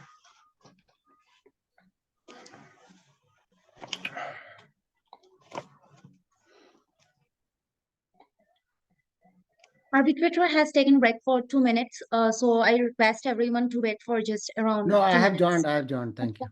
Okay. You can start, please. Firstly, I'd like to introduce myself. Good afternoon, Honorable Arbitrator. I'm Almas Ahmad. I work as an executive member in Fiscal Sense. I've been doing this for the past 5 years, and especially I've been working with human resource. I'm the human resource manager there for the past 2 years. That's about it for my introduction. Okay. Thank you. Thank you, Mohammed. Good afternoon. I would like to move forward with the questions itself, examination itself. So regarding the dispute resolution clause, how are the parties actually supposed to settle any disputes, and what was the specified timeline for the amicable settlement?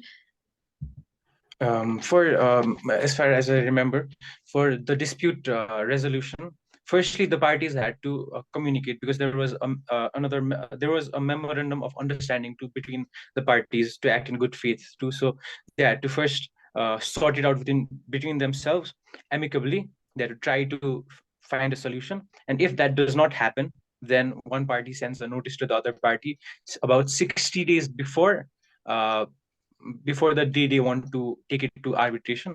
So that was the time limit set, 60 days. Okay, thank you, Mr. Ahmad. Also, you mentioned that you have stated that Fiscal Sense Limited was following all the agreed terms until an obstruction caused by the Customs Bond Commissionerate. Can you provide more details on what happened and how it affected the agreed upon terms? Pardon, could you repeat the last sentence? Sure, Mr. Ahmad. You have mentioned that that there was an obstruction from the Customs Bond Commissionerate. Can you provide more details on what happened and how it affected the agreed upon terms? So what happened was that Fiscal Sense was following due diligently all the points that were agreed to follow, and until the obstruction caused by Custom Bonds Commissionerate. So what happened between Custom Bonds Commissionerate and Fiscal Sense was that there was an alleged appropriation or alleged demand of money from Customs Bond Commissionerate, which when Fiscal Sense did not comply by or follow through, the bank accounts of Fiscal Sense were frozen. So yeah, that caused an obstruction to the process or to the activities of Fiscal Sense, before which all the things were being done. The NOC was being demanded. The NOC was Agreed, being... Mr. Bora, try to be brief. We have very limited time. How do you know Honorable. about this thing being only in the HR department? How do you know about these things, financial deals?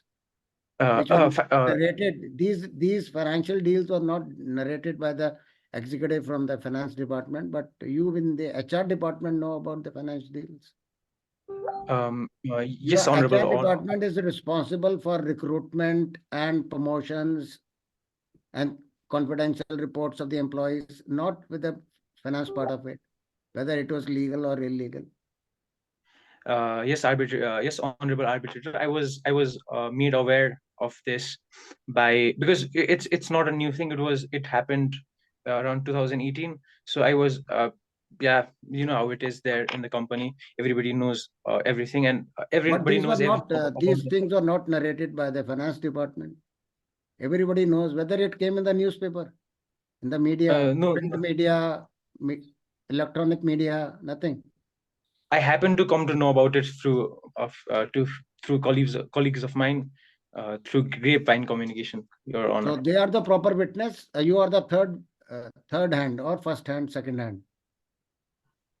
You could say I'm the second-hand witness of this particular event. About the NOC and everything, there are records, and about the transactions too, there are records. So of this part of it, then I'm the second. You could say so. I'm the second witness, second-hand witness. Could we move on with the other questions, Your Honor? Please carry on with the next question. I'm not satisfied with your reply and your locus standi for the reply even. Honorable Arbitrator, he was trying to refer, this was, my counsel was referring to the arbitration, the witness of the NOC and not the other agreements. So he was also a witness while signing the contract of the agreement itself. So moving ahead, I hope it delivered your concerns. The other question I would like to ask is, Mr. Ahmad, you expressed concerns about the fairness of certain clauses in the contract, specifically mentioning some burdensome clauses on the respondent. Could you elaborate on these concerns and provide specific examples from the agreement itself? According to whatever I'd seen, I felt that this contract in its initiation itself was a very lopsided contract. It was cited. It was favored in the drafting itself to Capital Connections Co.Limited. So yeah, that is what. Especially one example of this can be seen in Article 3, where Fiscal Sense had to bear all the bear or take responsibility of all the proceedings, all the registrations, all everything, right? So according to me, this was a lopsided. Normally, who does that registration and other things? It is an obligation on whose part? How do you say it is lopsided? It is normally the lesser who has to do it, no? Yes. Yes. Then yes, sir. But normally, what happens in this industry of leasing? How the land is leased or the property is leased? It is whose duty to get the registration done? Yes, sir. No, this is a Sir, normal you thing, are but simply, in you our have case, been simply tutor to say that. That's all. In HR department, nobody knows about all these things. You are exceeding your limits in the HR department. sorry, Your Honor, Yes. if Yes, my actions. because you see, even pointing out the lopsidedness and the skewness in the provisions of the agreement, in the HR department, it is really wonderful. No, Next question. I would not include this as a witness, this gentleman as a witness, because he doesn't have this locus standi to talk about the agreement in the HR department, and he is talking about, because he doesn't know the industry norms even.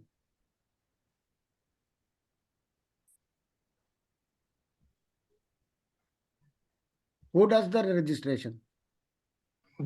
Of course, the How party many selling it leases, how does the many registration, lease but in our case, registrations you the have seen in your career? How many lease registrations you have seen in your career? Who does the registration in the lease?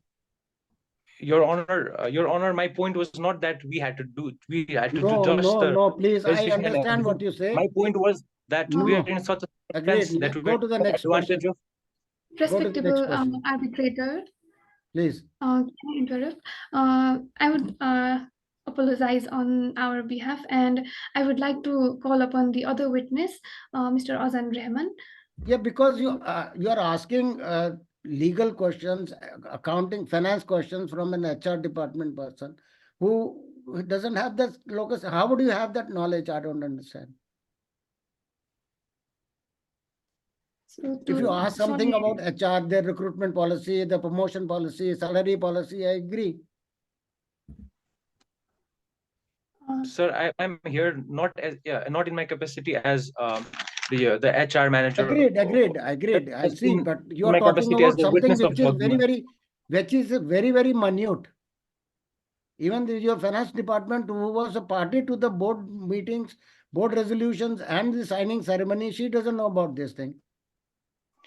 Your Honor, please let us. I'm not interested further to argue with him as a witness. Your Honorable arbitrator, I would like to address your concerns and would like to apologize on my behalf and the respondent's behalf. And I would like to call upon the other witness, Azan Rahman, from the respondent side. Mr. Azan Rahman, are you there? Yes, please. So if you allow, can I? Yes, please carry on. Sure. So I would like to move forward with the questions that I have asked. I have asked. That will be a little fast. We have already eaten a lot of time out of it. So yeah, Mr. That will be specific, Mr. Prince. Yes, yeah, sir. Yes, sir. Mr. Azan, there have been certain witnessing of the unfairness in certain clauses in the contract itself, especially some clauses were mentioned being burdensome clauses on the respondent side. Could you elaborate on these concerns and provide specific examples from the agreement, how they were burdensome to the respondent itself? Yes, while signing the contract itself, I come upon some points that were too much unfair to us, to Fiscal Sense Company. The specific examples that you talk about are in the overall contract. The overall contract is the example itself, because in the overall contract, we can see that we, Fiscal Sense Company, should bear all the compensations as well, and then all the fees of all the things that are going to happen, and even the customs requirement were to be fulfilled by the claimants as well, as explicitly mentioned by BIAC, but they did not do their duties. So even that burden was placed upon us. So that is the specific clauses that we talked about in the deed of agreement. So yeah. Was there any undue influence while signing the agreement? No, there wasn't any mental or physical pressure on you? No, Your Arbitrator. Whether any draft was shared with you before signing? 1 day, 2 days, 3 days, 1 week in advance? No, Your Arbitrator. You have a legal department where you refer to that? You have a lawyer or any counsel whom you refer the draft? Yes, your for that is arbitrator, whether we it do is in not. your favor or some clauses are not in your favor. Yes, as per the facts of the case, we had no prior information about the contract. So while You signing the simply contract, came and simply signed it blindly.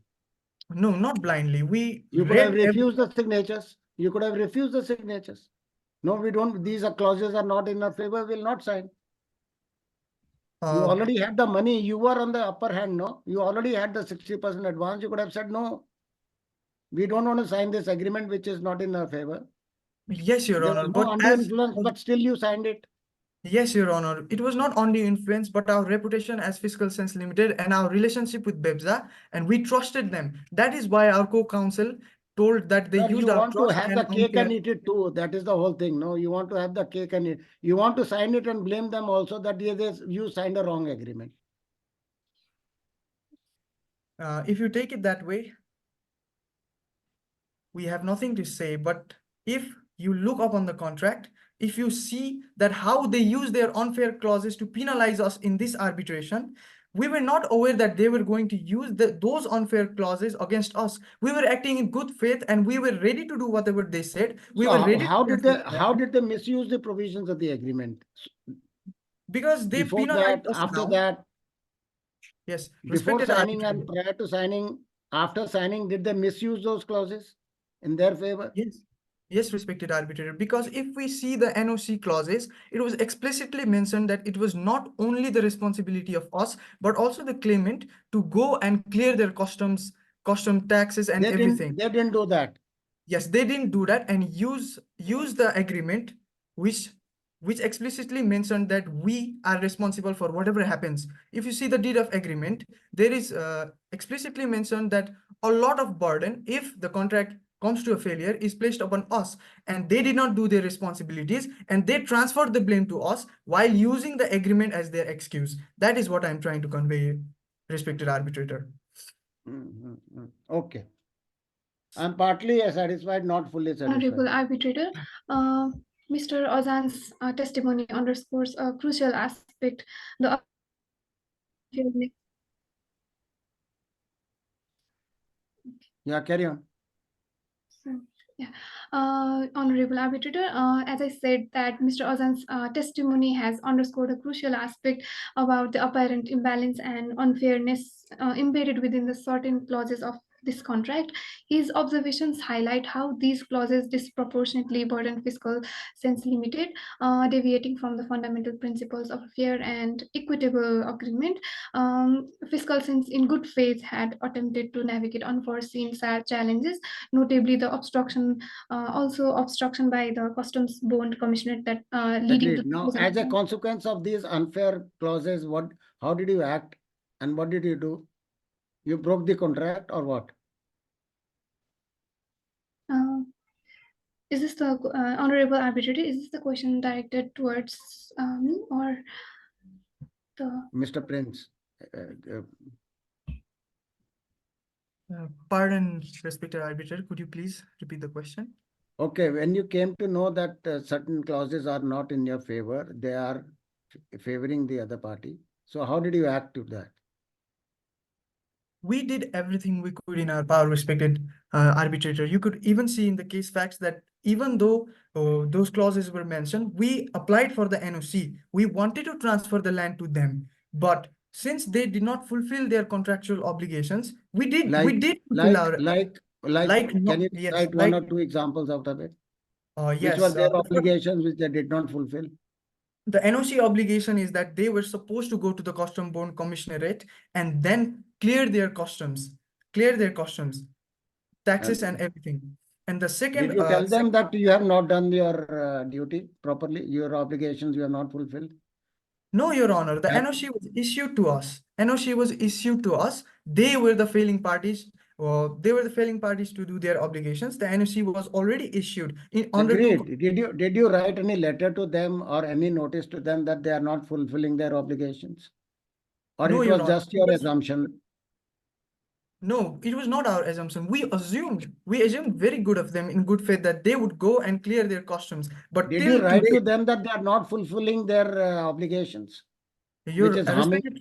respected arbitrator, we did not know till today that they had not done their duty before few days before the arbitration. So you expect them to come and tell you that, okay, we have not done this, please act on it. Yes, So it was yes, as per the agreement, it was their duty to notify us about everything, every duties, even the commencement of any activities they do, everything, including culmination. Which clause in the agreement says like that? Article of the which explicitly mentions about notices, which is Article 5 of deed of agreement, Your Honor. Can you read out that for the benefit of the tribunal? Yes, Your Honor.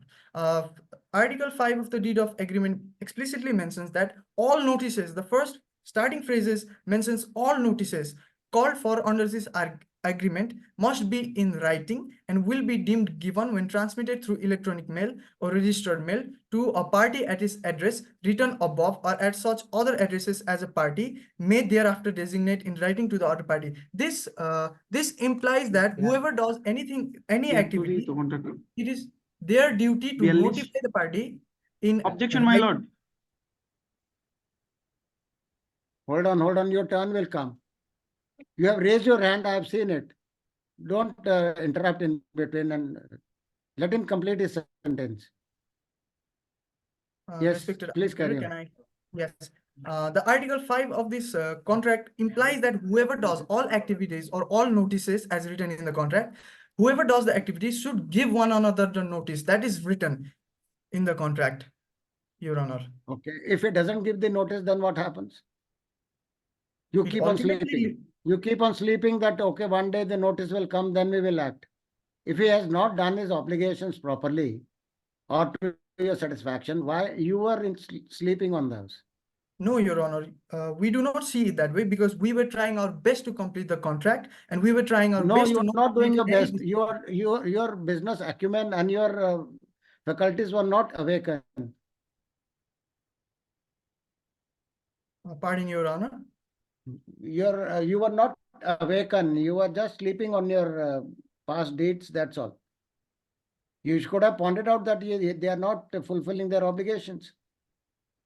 We just did not want to create any disputes, Your Honor. Why now only dispute has come? Yes, we are not the one bringing this dispute to the okay. There is an objection being raised by somebody there. He had raised his hand, Mr. Farod. Mr. Farod Hassan, please.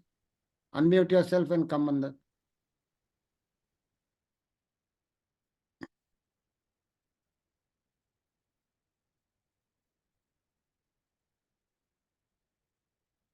Mr. Farod had raised his hands, please. Thank you, sir. My honorable arbitrator, I have an objection that they said that about notice under Article 5 of the deed of agreement. All notice called for under the agreement must be writing and will be deemed given or transmitted. 1 minute, hold on. Where is Mr. Prince? Listen to him what he wants to say. Mr. Prince, don't go. Yes. That. Please listen to him. Arbitrator, I apologize. Yeah. And December 12, 2021, we sent a default notice at all. How he proved that we not sent a notice yet? Please clarify this. I have a question to Mr. Prince. Clarify the fact what he said earlier. Yes, of Can course, you read out the contents of that notice, please? Can you read out the contents of that notice? You can send an envelope without any paper inside. Please read out the contents of that. Under Article 5 of the Deeds of Agreement, all notice call for under I'm this not agreement. asking for the article. I'm asking for the contents of the notice you are asking. You have sent to them. On December 12, I'm asking the contents of the notice you sent on 23rd. Capital issued a notice of default upon the fiscal sense for failing to perform the agreement within the stipulated time. That's it. This is a general remark. No, this is not this is not a notice. This is a general remark. Try to be specific in your business deals. Thank you. This is not objection overruled. Please, Mr. Prince, carry on.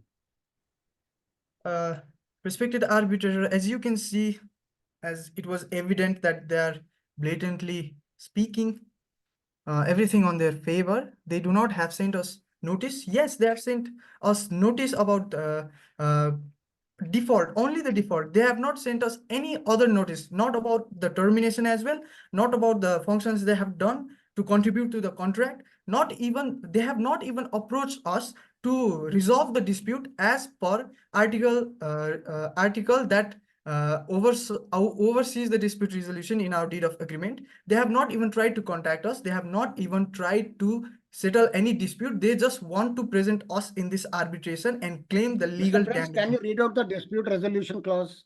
Yes, of course, Your Honor. Please, in the agreement. Arbitrator. Final second agreement, which is between the two companies, not with the MD. Yes, the Article 7 of our deed of agreement clearly states that the parties shall use their best efforts to settle any disputes or differences arising out or in connection with their agreement amicably within 60 days, Your Honor. Amicably within 60 Hold days. on, hold on, hold on, hold on. This is the first clause. Mr. Farod, can you reply to this clause? What is your reaction to this clause? Mr. Farod? Mr. Farod Hussain? Yes. Honorable arbitrator. Yes. The first clause to the dispute resolution clause. Yeah. What is your The response to first that? clause, but on December 12, we sent a notice, but they said that we don't have any No, notice. no, please. I am not responsible for what they said. You are responsible for what you wrote in that notice. Read out the contents. Oh. So we issued Don't that. step into his shoes. You wear your shoes only. I'll ask his question to him. Okay. Thank you, sir. We issued a default notice to fiscal sense for failing perform the agreement within the stipulated time line and request compliance within 15 days of the notice. There was What is the no date of this compliance. notice? What is the date of this notice? 12 December 2021. Within how many days you have to send that? 60 days or beyond that? Sir, It is within 60 days or after? as we agreement and 3rd September 2021, that's after that we amicably try to settle, but after 60 days we sent in default notice upon them. No, what are the steps you have taken to amicably settle the dispute? The claimant What is the dispute as such? settle. Can you tell me what is the dispute? What is the dispute you want to amicably settle down within 60 days? What is the dispute which you want to settle within 60 days amicably? In Can you our read out in your statement, notice? case statement. Have you written that dispute in your this notice within 60 days? What is that you want to settle down amicably? We sent a notice. We sent a notice on 12 December, but the No, agreement sir, signed I want to on know the contents of the notice. I want to know the content of the notice which was sent within 60 days. You sir, wanted it's to 15 days. settle down the dispute amicably. You said you wanted to settle the dispute amicably. You were just reading the clause, that's all. You are not reading the contents of the notice. Tell me, Mr. Hussain, after listening to both the parties, why should not your application be summarily rejected because you have not followed the steps prescribed in the dispute resolution clause? Tell me one thing. Finish. Thank you, sir. Sir, we signed the agreement on 3rd September 2021. After 60 days, we sent a prior notice. And if we After count 60 days or within 60 days, a dispute has to be settled amicably. What steps you have taken to settle the dispute amicably within 60 days? yes. You are overruling the agreement which you yourself have signed. Tell me that. It's You mentioned just now 15 said days. that you sent a notice to settle the dispute amicably within 60 days. After that, you did not reply. So you sent the arbitration notice to them. Arbitration, he says that they did not receive the arbitration notice even. They only received a we notice from sent a notice. BIAC. We sent a notice for arbitration. We sent a notice for arbitration as we What is attest the to medium the of statement under Article 5. আমাদের নোটিশটা কই? notice of arbitration? Yes, my honorable arbitrator. We attach that with the file. We request Agreed, for in the arbitration notice of after in the 60 days. arbitration, in the arbitration claim, you are prayer, you are only asking for the refund of the money. You are not asking them to act as per their obligation to transfer the land in your name. We That is strongly what the main purpose of the agreement. What is the main purpose of the agreement is that you want to do business in those premises and you want to grow there. That purpose has been defeated. What is the dispute? Because they have not understood the dispute, that they have not performed the duty in transferring the land or lease deed in your name. So that is the problem. You are putting the second step first. Yeah, we নোটিশটা কই কি করে সবাই? Notice না। Your honorable arbitrator, What is your we business? we First of all, sent you are a private notice. limited company. I don't want to listen to the notice now. That is overruled now. Now the thing is, what is your main business as per the object clause of Capital your Connection Company memorandum Limited. articles of association? No, that is the name clause. What is the main object clause?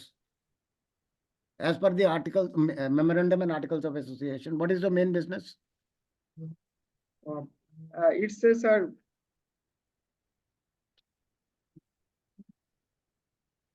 your honorable arbitrator, it is a establishing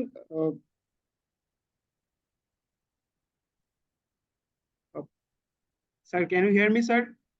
Yes, I can hear you. Please carry on. আমাকে কিছু জানা গেল এগ্রিমেন্টটা কই?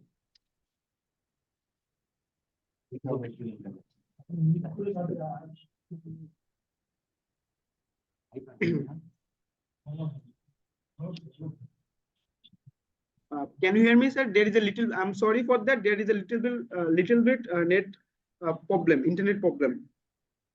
There is no internet problem, sir. Carry on.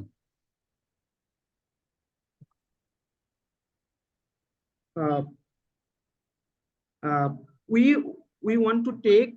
We want to. We want to buy the property for the purposes of. Sir, I have asked you a different question, please.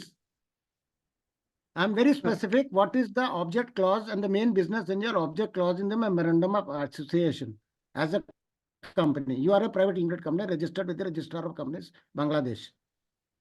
For development our business. Which business?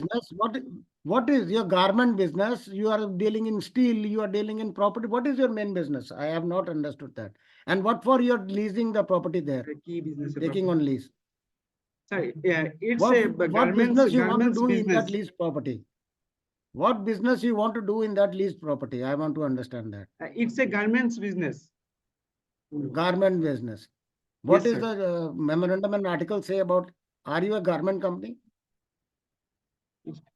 Please what does repeat, your articles of association say that? What is the main business in your articles of memorandum of association? In our memorandum, they are provided shoes and the garments purposes. Very good. So same business you want to do in that leased premises.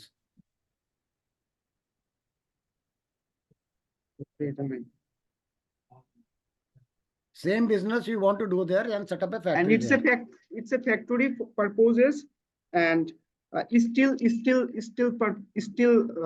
rubber and dimension etc.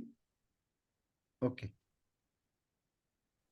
Sir, sorry to interrupt, but we are past the time which has been scheduled. So can we move forward with the arguments of the claimant and the respondent, which is allotted 10 minutes for each team?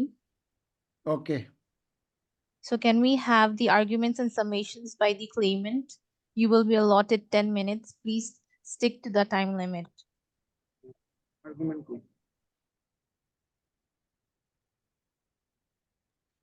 This will be your closing statement, claimant. Yes, yes, please, claimant and then respondent.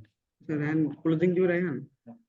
You simply be up to the point within the time limits and simply discuss about your prayer. What is your prayer now?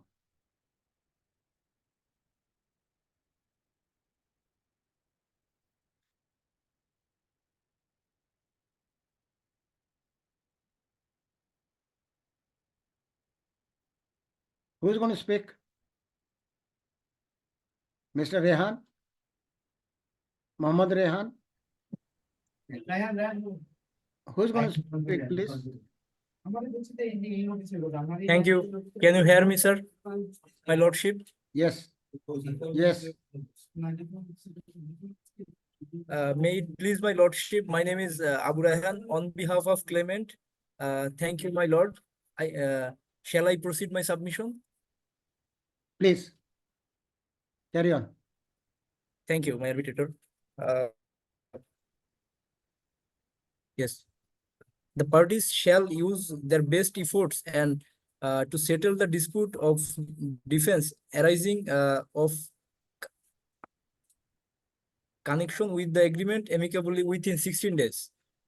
Either the party notifying the other of such dispute case of failure the matter amicably. All such matters shall be referred to Bangladesh International Arbitration Center BIAC to be finally settled under the BIAC arbitration rules of the Bangladesh International Arbitration Center by one more arbitrators appoint the announced with the said rules, excluding matter of which jurisdiction shall apply. There is an actual discontinuance of possession by reason of obstruction by act of some person if fiscal sense authority then the claimant, unless the obstruction is submitted or accused of infer on year after the claimant has noticed, therefore, and of person making Mr. Rehan, or Mr. Mohammed. authorizing the same. Yes, yes, Mr.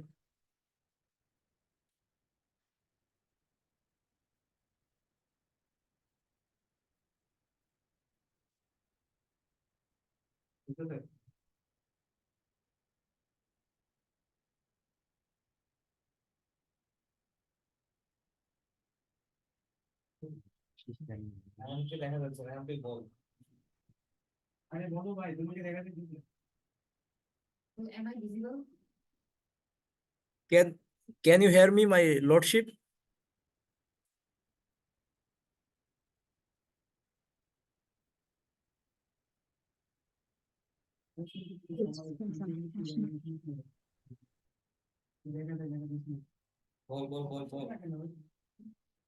Unless unless such obstruction is submitted to or accusation for one after the claimant has noticed, therefore, and the person making or authorizing the sum before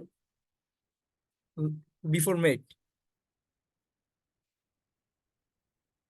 Section 105 statistic the definition of lease which states that it transfer movable property a particular time period of consideration which the transfer has accepted the terms direct response to pay direct the respondents to compensate the claimant for damage was direct the respondents to pay claimant interest on all above sums, namely interest compounded based rate of the BEPJA, a period to be determined.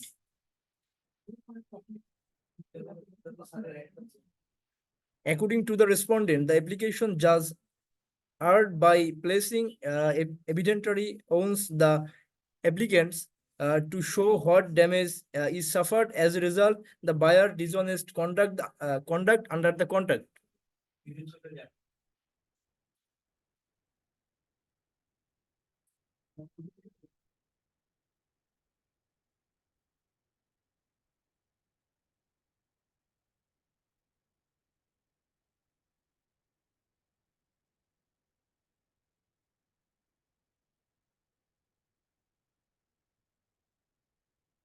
Please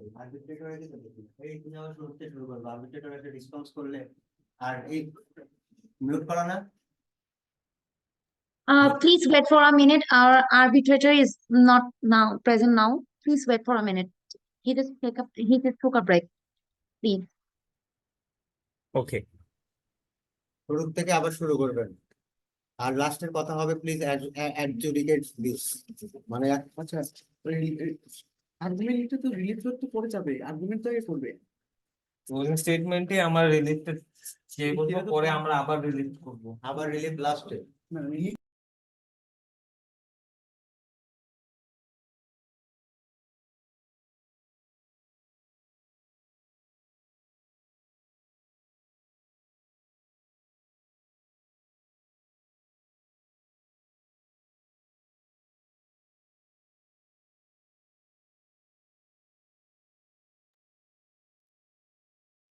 Please continue. Please, Prime University, please continue.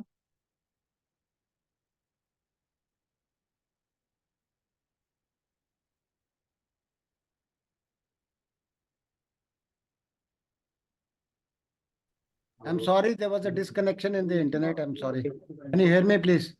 Yes, yes. Shall I proceed, Yeah, please my carry lordship? on. Sorry. Yeah. Thank you.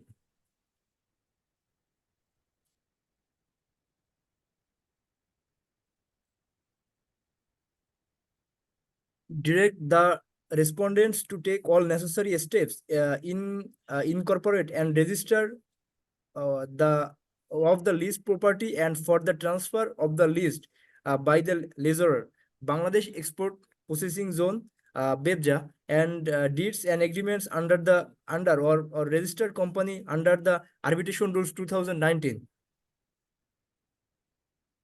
Direct the respondents to convert direct to respondents ordering provisional enforcement of the award, ordering for interest calculated. Therefore, claimant claims the sum of taka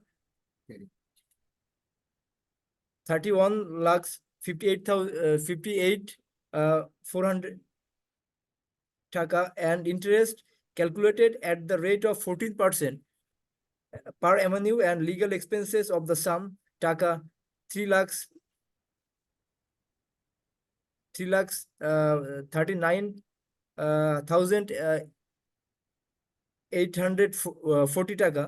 Total claim 2,60,58,240 taka. Ordering. Agreed. Now, what I understand the summary is that you want a refund of your 60%.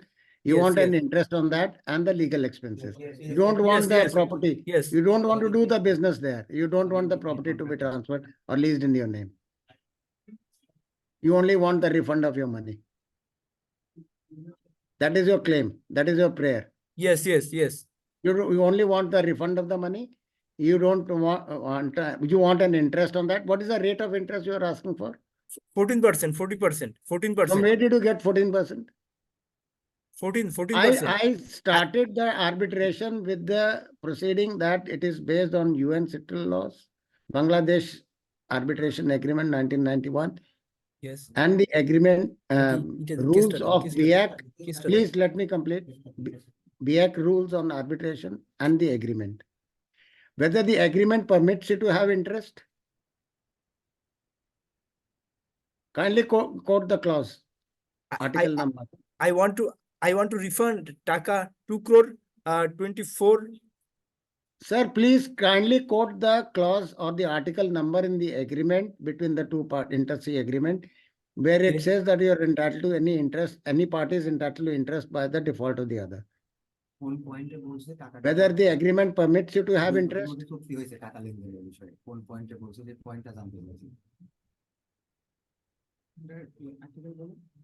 Kindly quote the clause. Resolution of dispute.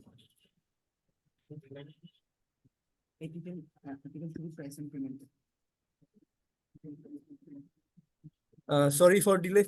Can I proceed? Yes, I'm waiting for you only.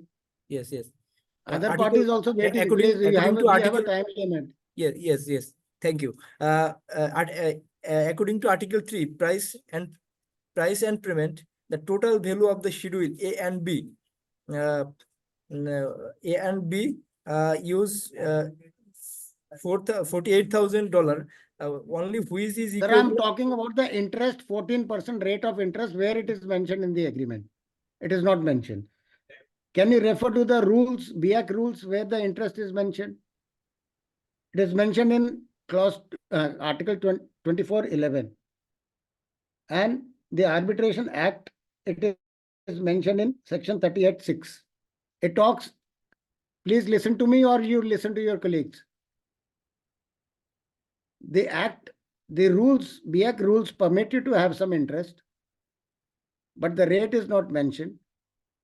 And the act, Bangladesh Arbitration Act, permits you to have an interest. I can award, the tribunal can award an interest over and above 2% over the Bangladesh BB, what BB has prescribed the rate, Bangladesh Bank. And Bangladesh Bank on 28th of November have prescribed, recently changed, and the bank rate is 4%. So even if the tribunal awards you the interest, that cannot be more than 6% as per the act. So why you are going for 14%? I am not able to understand.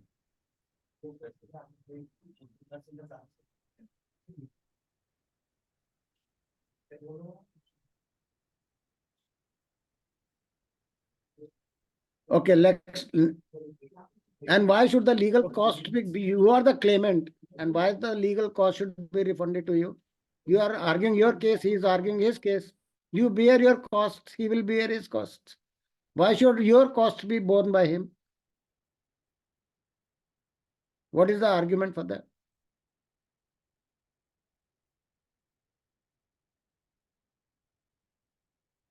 You are muted, sir. Yes, Mr. yes. You are muted.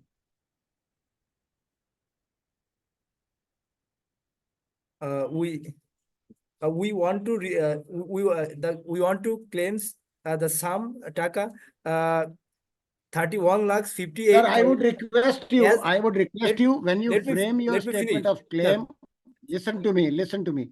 When you frame your statement of claim, please read the laws of your country, or the laws which are applicable where the seat or venue of arbitration is there and where the award will be executed. You should be conversant, and those acts, whatever your claims are, at least those provisions should be on your tips. Sir, we want to claim at this age and at this level, when you are in the college, you are studying law and your arbitration, you should be conversant, and those things should be on your tips. Whatever you are claiming, at least those provisions in the law, starting from UN Citral, Bangladesh Arbitration Agreement, and this BIAC rules, those should be on your tips. Then you draft your statement of claim. Okay. My lordship, they according to Contract Act 87. I think your time is over now. According to Contract Act 8070. Sir, sorry for the interruption. Already 10 minutes has passed. Yeah, so yeah. I request the Let's go to the next. to charge it. Yes, respondent, please.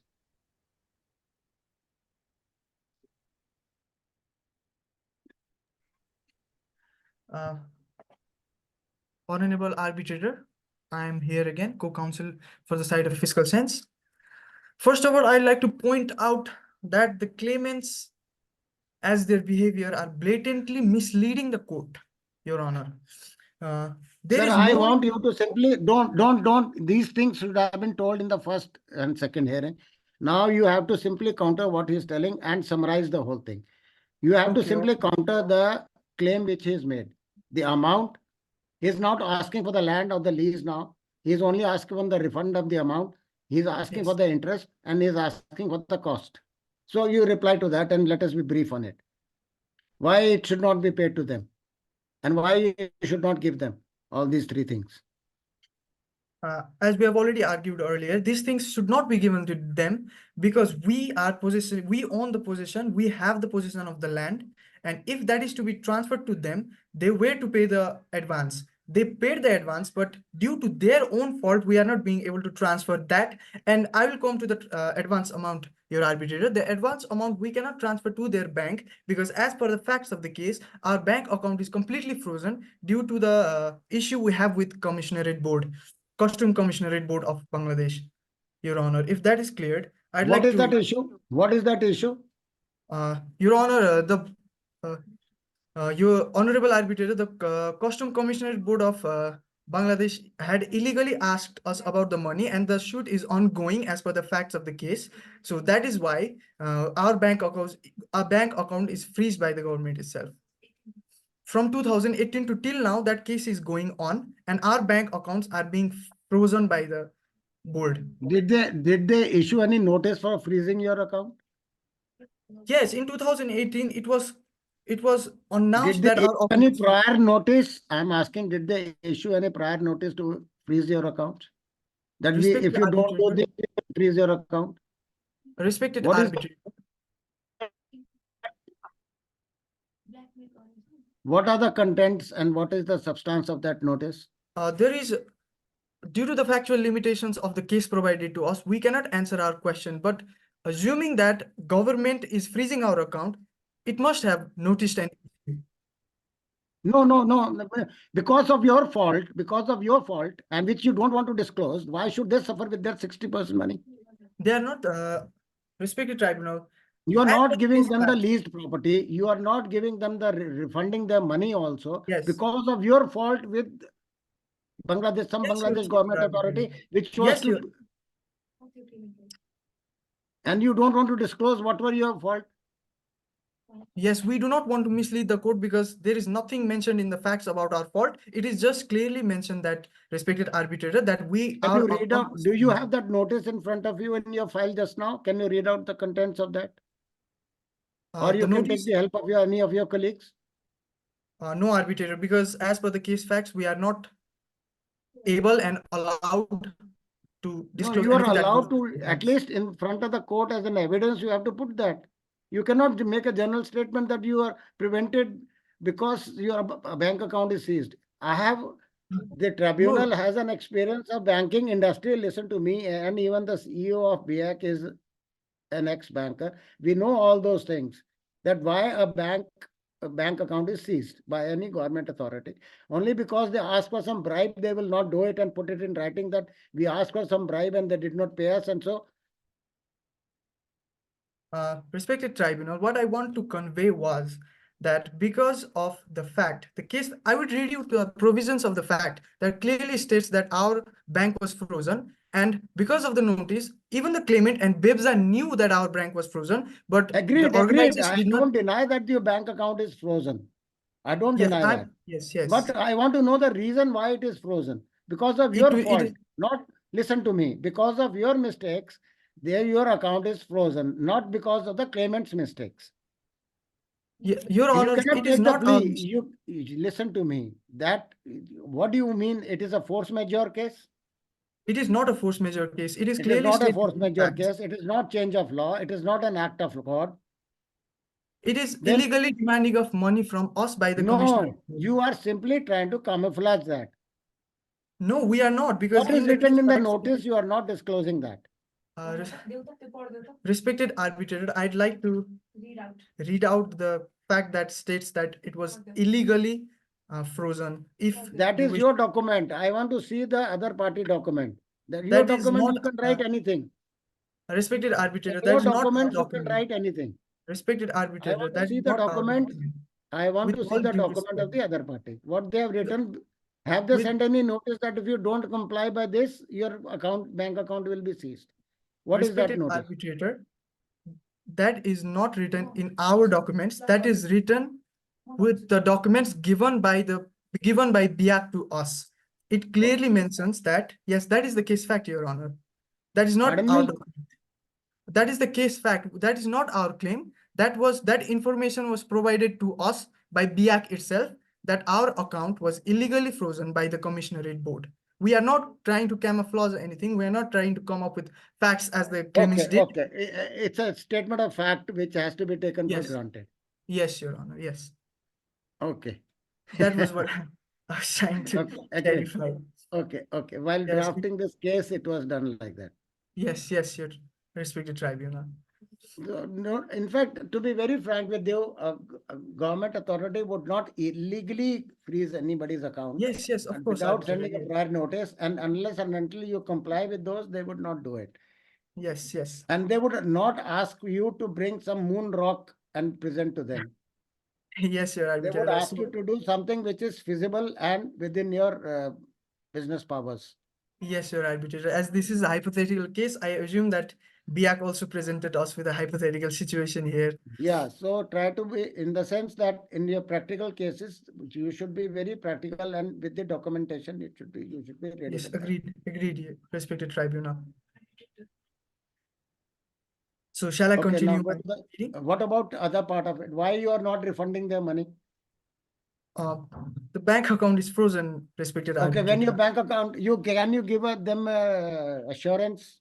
Yes, of Affidavit course. that Our deed of agreement has explicitly stated that after 60 days, it has given us a time frame of 60 days, but they are asking the money for us within 15 days time frame. That is completely unfair. Agreed. No, now 60 days have also passed. Everything is passed.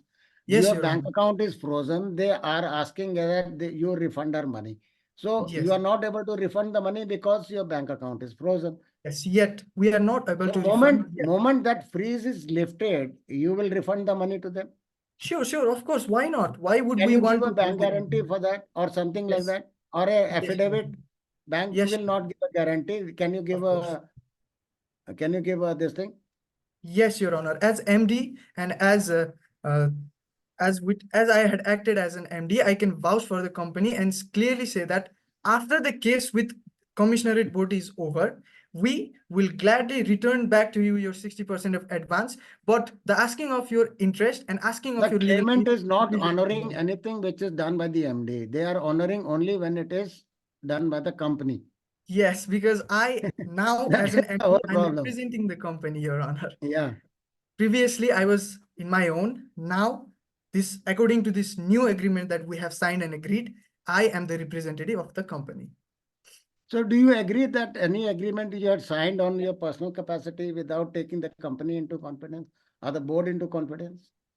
Did you do Yes, that? I had done. Yes, I had Why? done that, but Your Honor, but I have to explicitly mention that in this contract later on signed, it does not make me liable to pay for anything that I have prior agreed. I am not going to that. I have understood that. But why did you do that, Okay. exceeding your capacity as a person and then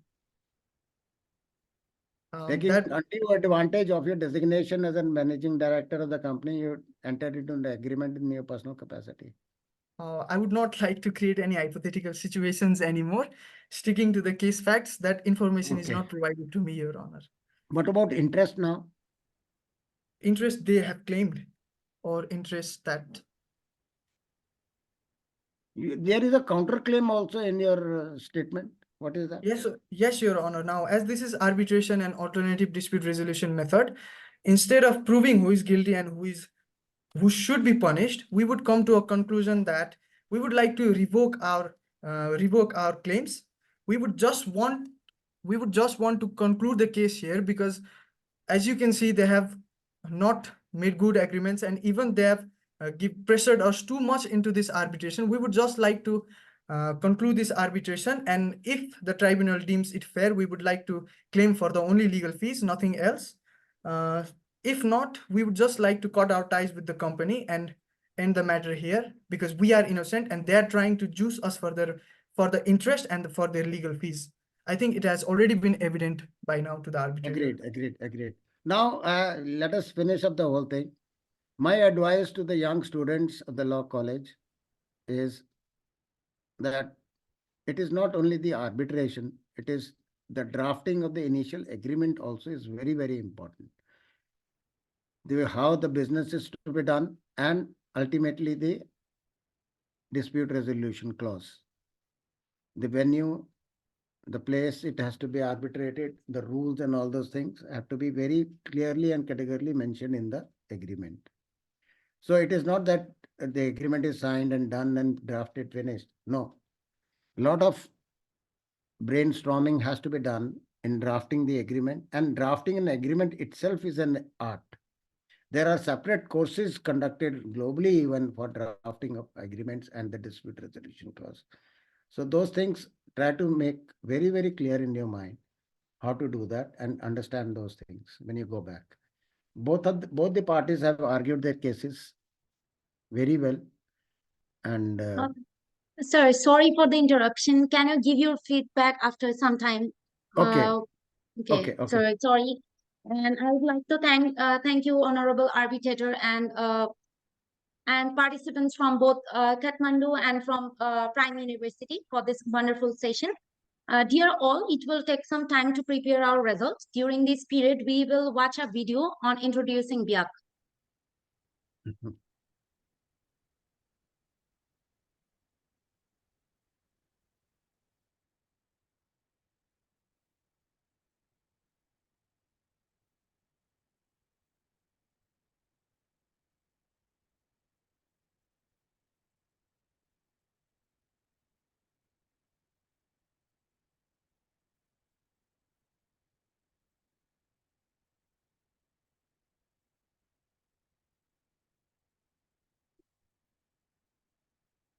Sorry, can we wait for some minutes?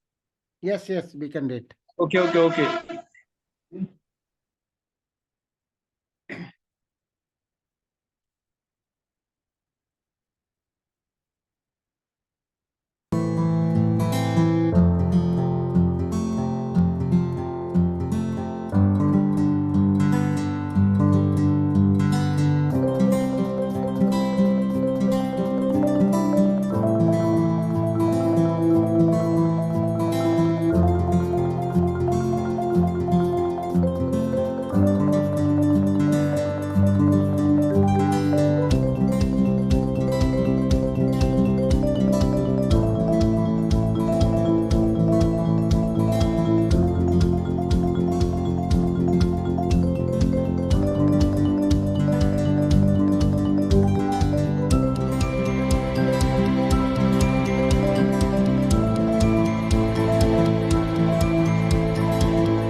So today we have with us Miss Sifa Jahan Nikita ma'am from the Legal Department of the Mutual Trust Bank Limited.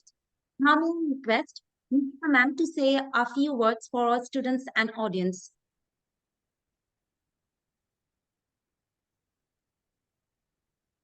Hello, everyone. My name is Sifa Jahan Nikita. It's an absolute pleasure to be here today amongst all the bright minds of the country.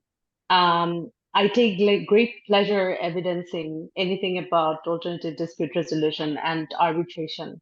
Because since I'm working in the legal department of the banking industry, I can assure you that it is very, very important sector to deviate from the traditional approach of going to the courts and resorting to arbitration. It's a simple solution to a lot of problems, as we know that Bangladesh as well as Nepal, these are actually places where there are lots of pending cases in the court. We don't have enough judges for contributing to this economy, because the population is so much that we cannot just resort to courts for every other step. And from what I watch, I think the most essential portion is basically to first understand that why is arbitration required? What are the aspects of a contract that needs to be drafted very meticulously, very carefully? As someone said before, that drafting a contract itself, drafting an agreement itself is an art. So that needs to be done carefully. And you need to know what you're getting into with the other party and then draft it appropriately. And the notice period, the dispute resolution clauses, everything needs to be an agreement to ensure that it's a well-rounded process. And that's the benefit for both parties, not just one party. And I think that it's a great course. It's good to be here. And it's good to know that the young minds of the country are actually proceeding with this and learning more about this, because I think this will be good for our future. Thank you. Very good. Thank you, Nikita ma'am, for your valuable welcome. speech and time. We express our heartiest gratitude to you. Now, I would like to request all the participants and our honorable arbitrator to open their video for capturing a photograph.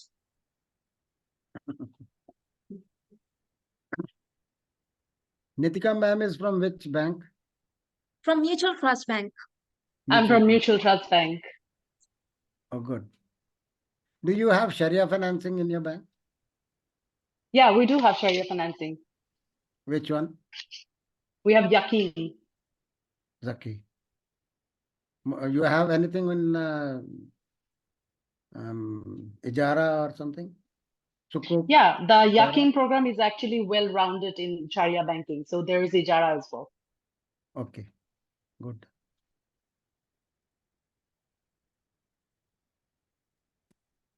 Dear participants, please open your camera for capturing a photograph, please. I request everyone.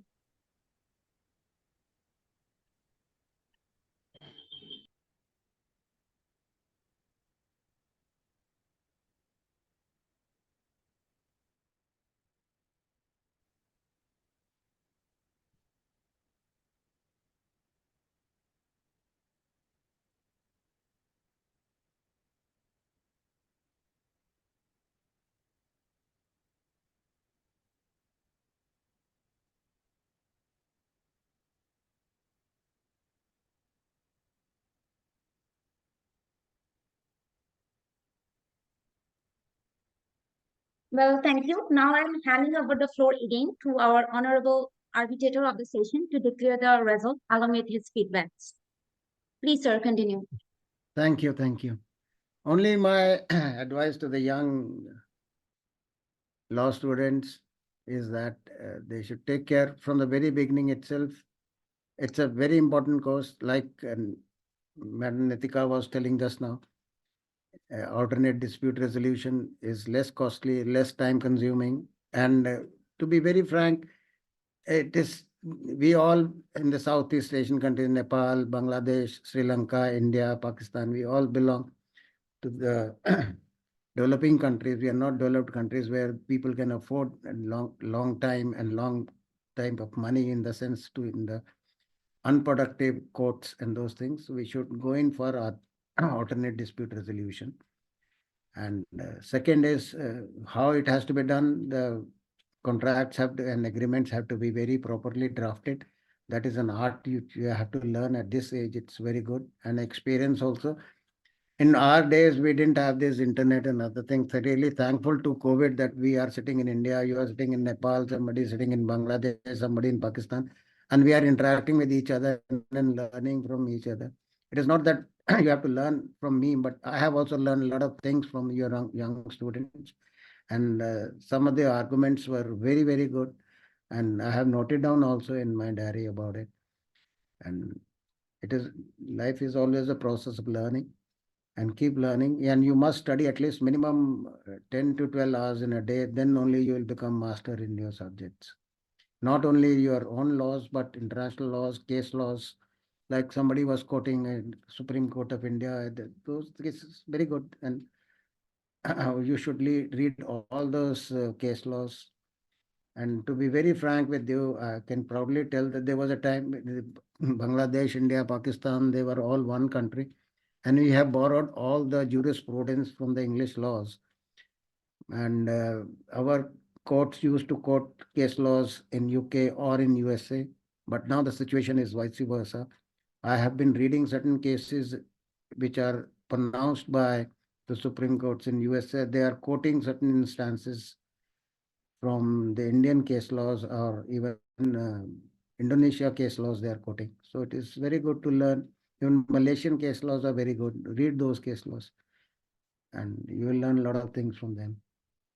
And I would certainly advise that strictly follow the rule that you must read at least 10 to 12 hours in a day for your legal profession. Then only you will become a good master. Thank you very much. Sir, please declare the result, please, sir. Pardon me? Sir, please declare result. Sir, who is the Results? Yes, sir. Both the parties are good, but only thing is I have found out that the claimant have not followed the dispute resolution clause properly as far as the first part of it is concerned. They have not tried to amicably sort out the dispute before even going for arbitration. It could have been a case of MEDAR, but that MED has not been invoked.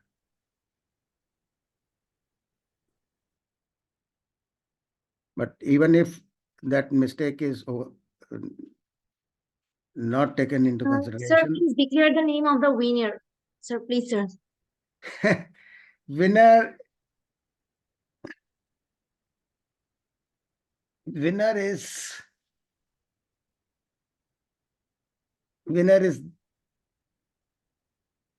the claimant.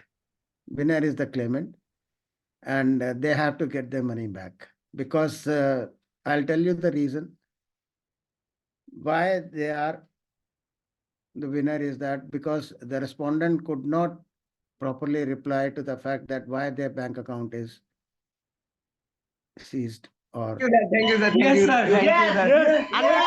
Honorable arbitrator, we have a small query about that. About and second, let me complete. Second, no interest and no cost. No interest Honorable and no arbitrator, about the freezing part, it was not mentioned clearly in the facts, and it was not mentioned anywhere because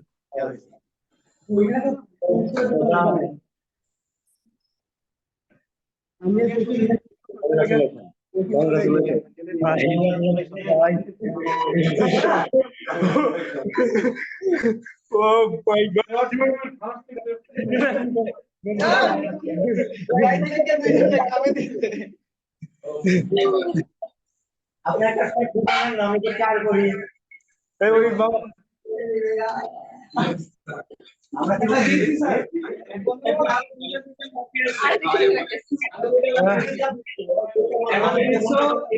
University, please mute your videos, please. Prime University. Request Prime University to please mute your videos. Excuse me, I have a question. I have a query. Excuse me.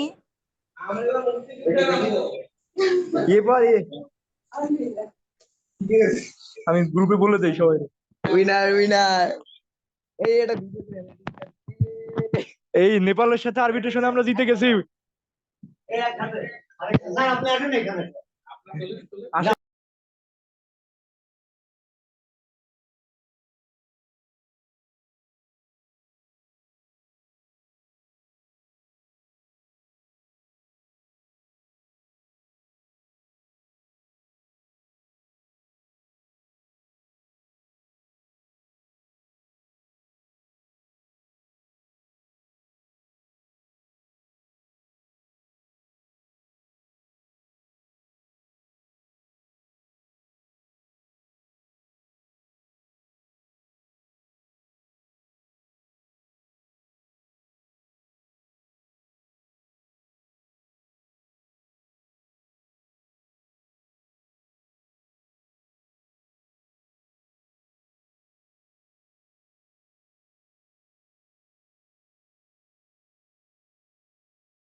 I request the team of Kathmandu University, please, to be in the video.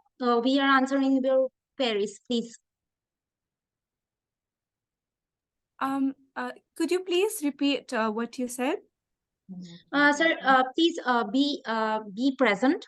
We are answering your queries. I have seen you have asked something in the chat, so I'm answering your queries. So please Sure. remain Yes, present. yes, Okay, yes, of please. course, yes. I don't think they'll change.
Kathmandu University, please give us some minutes, please.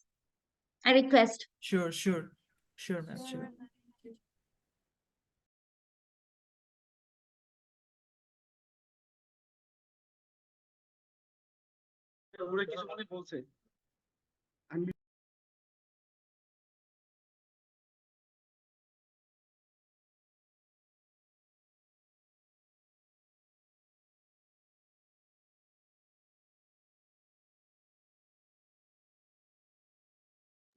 With over joyfulness, please pardon us. Sorry for the interruption. Are you here? Yes, Kathmandu University, are you here? Yes, Okay, ma'am. Yes. we are extremely sorry for all the interruptions, and we are even extremely sorry for the result. Actually, the winner is Kathmandu University. We have talked to the arbitrator, and based on performance, obviously you guys are the winner. And so our mistake, we really apologize. Kathmandu University, it's so okay, School of Law is the winner. Based on Thank you so performance, much, ma'am. This is did really great. So congratulations, team of Kathmandu University School of Law, for your participation, and congratulations. Sir, thank you so much, can I ma'am. ask a question? Can I ask a Thank you so much, ma'am. Thank you. Can we leave the meeting, ma'am? Do you have anything to say? Yeah, can we leave the meeting? Okay. Yes. I just like to conclude the session by thanking the chairperson of today's session and team members of both the Prime University and Kathmandu University, along with the faculty members who worked hard to train up and prepare the students for this contest. Congratulations to Kathmandu University and Prime University. You guys did a very good job. Better luck next time. Thank you, ma'am.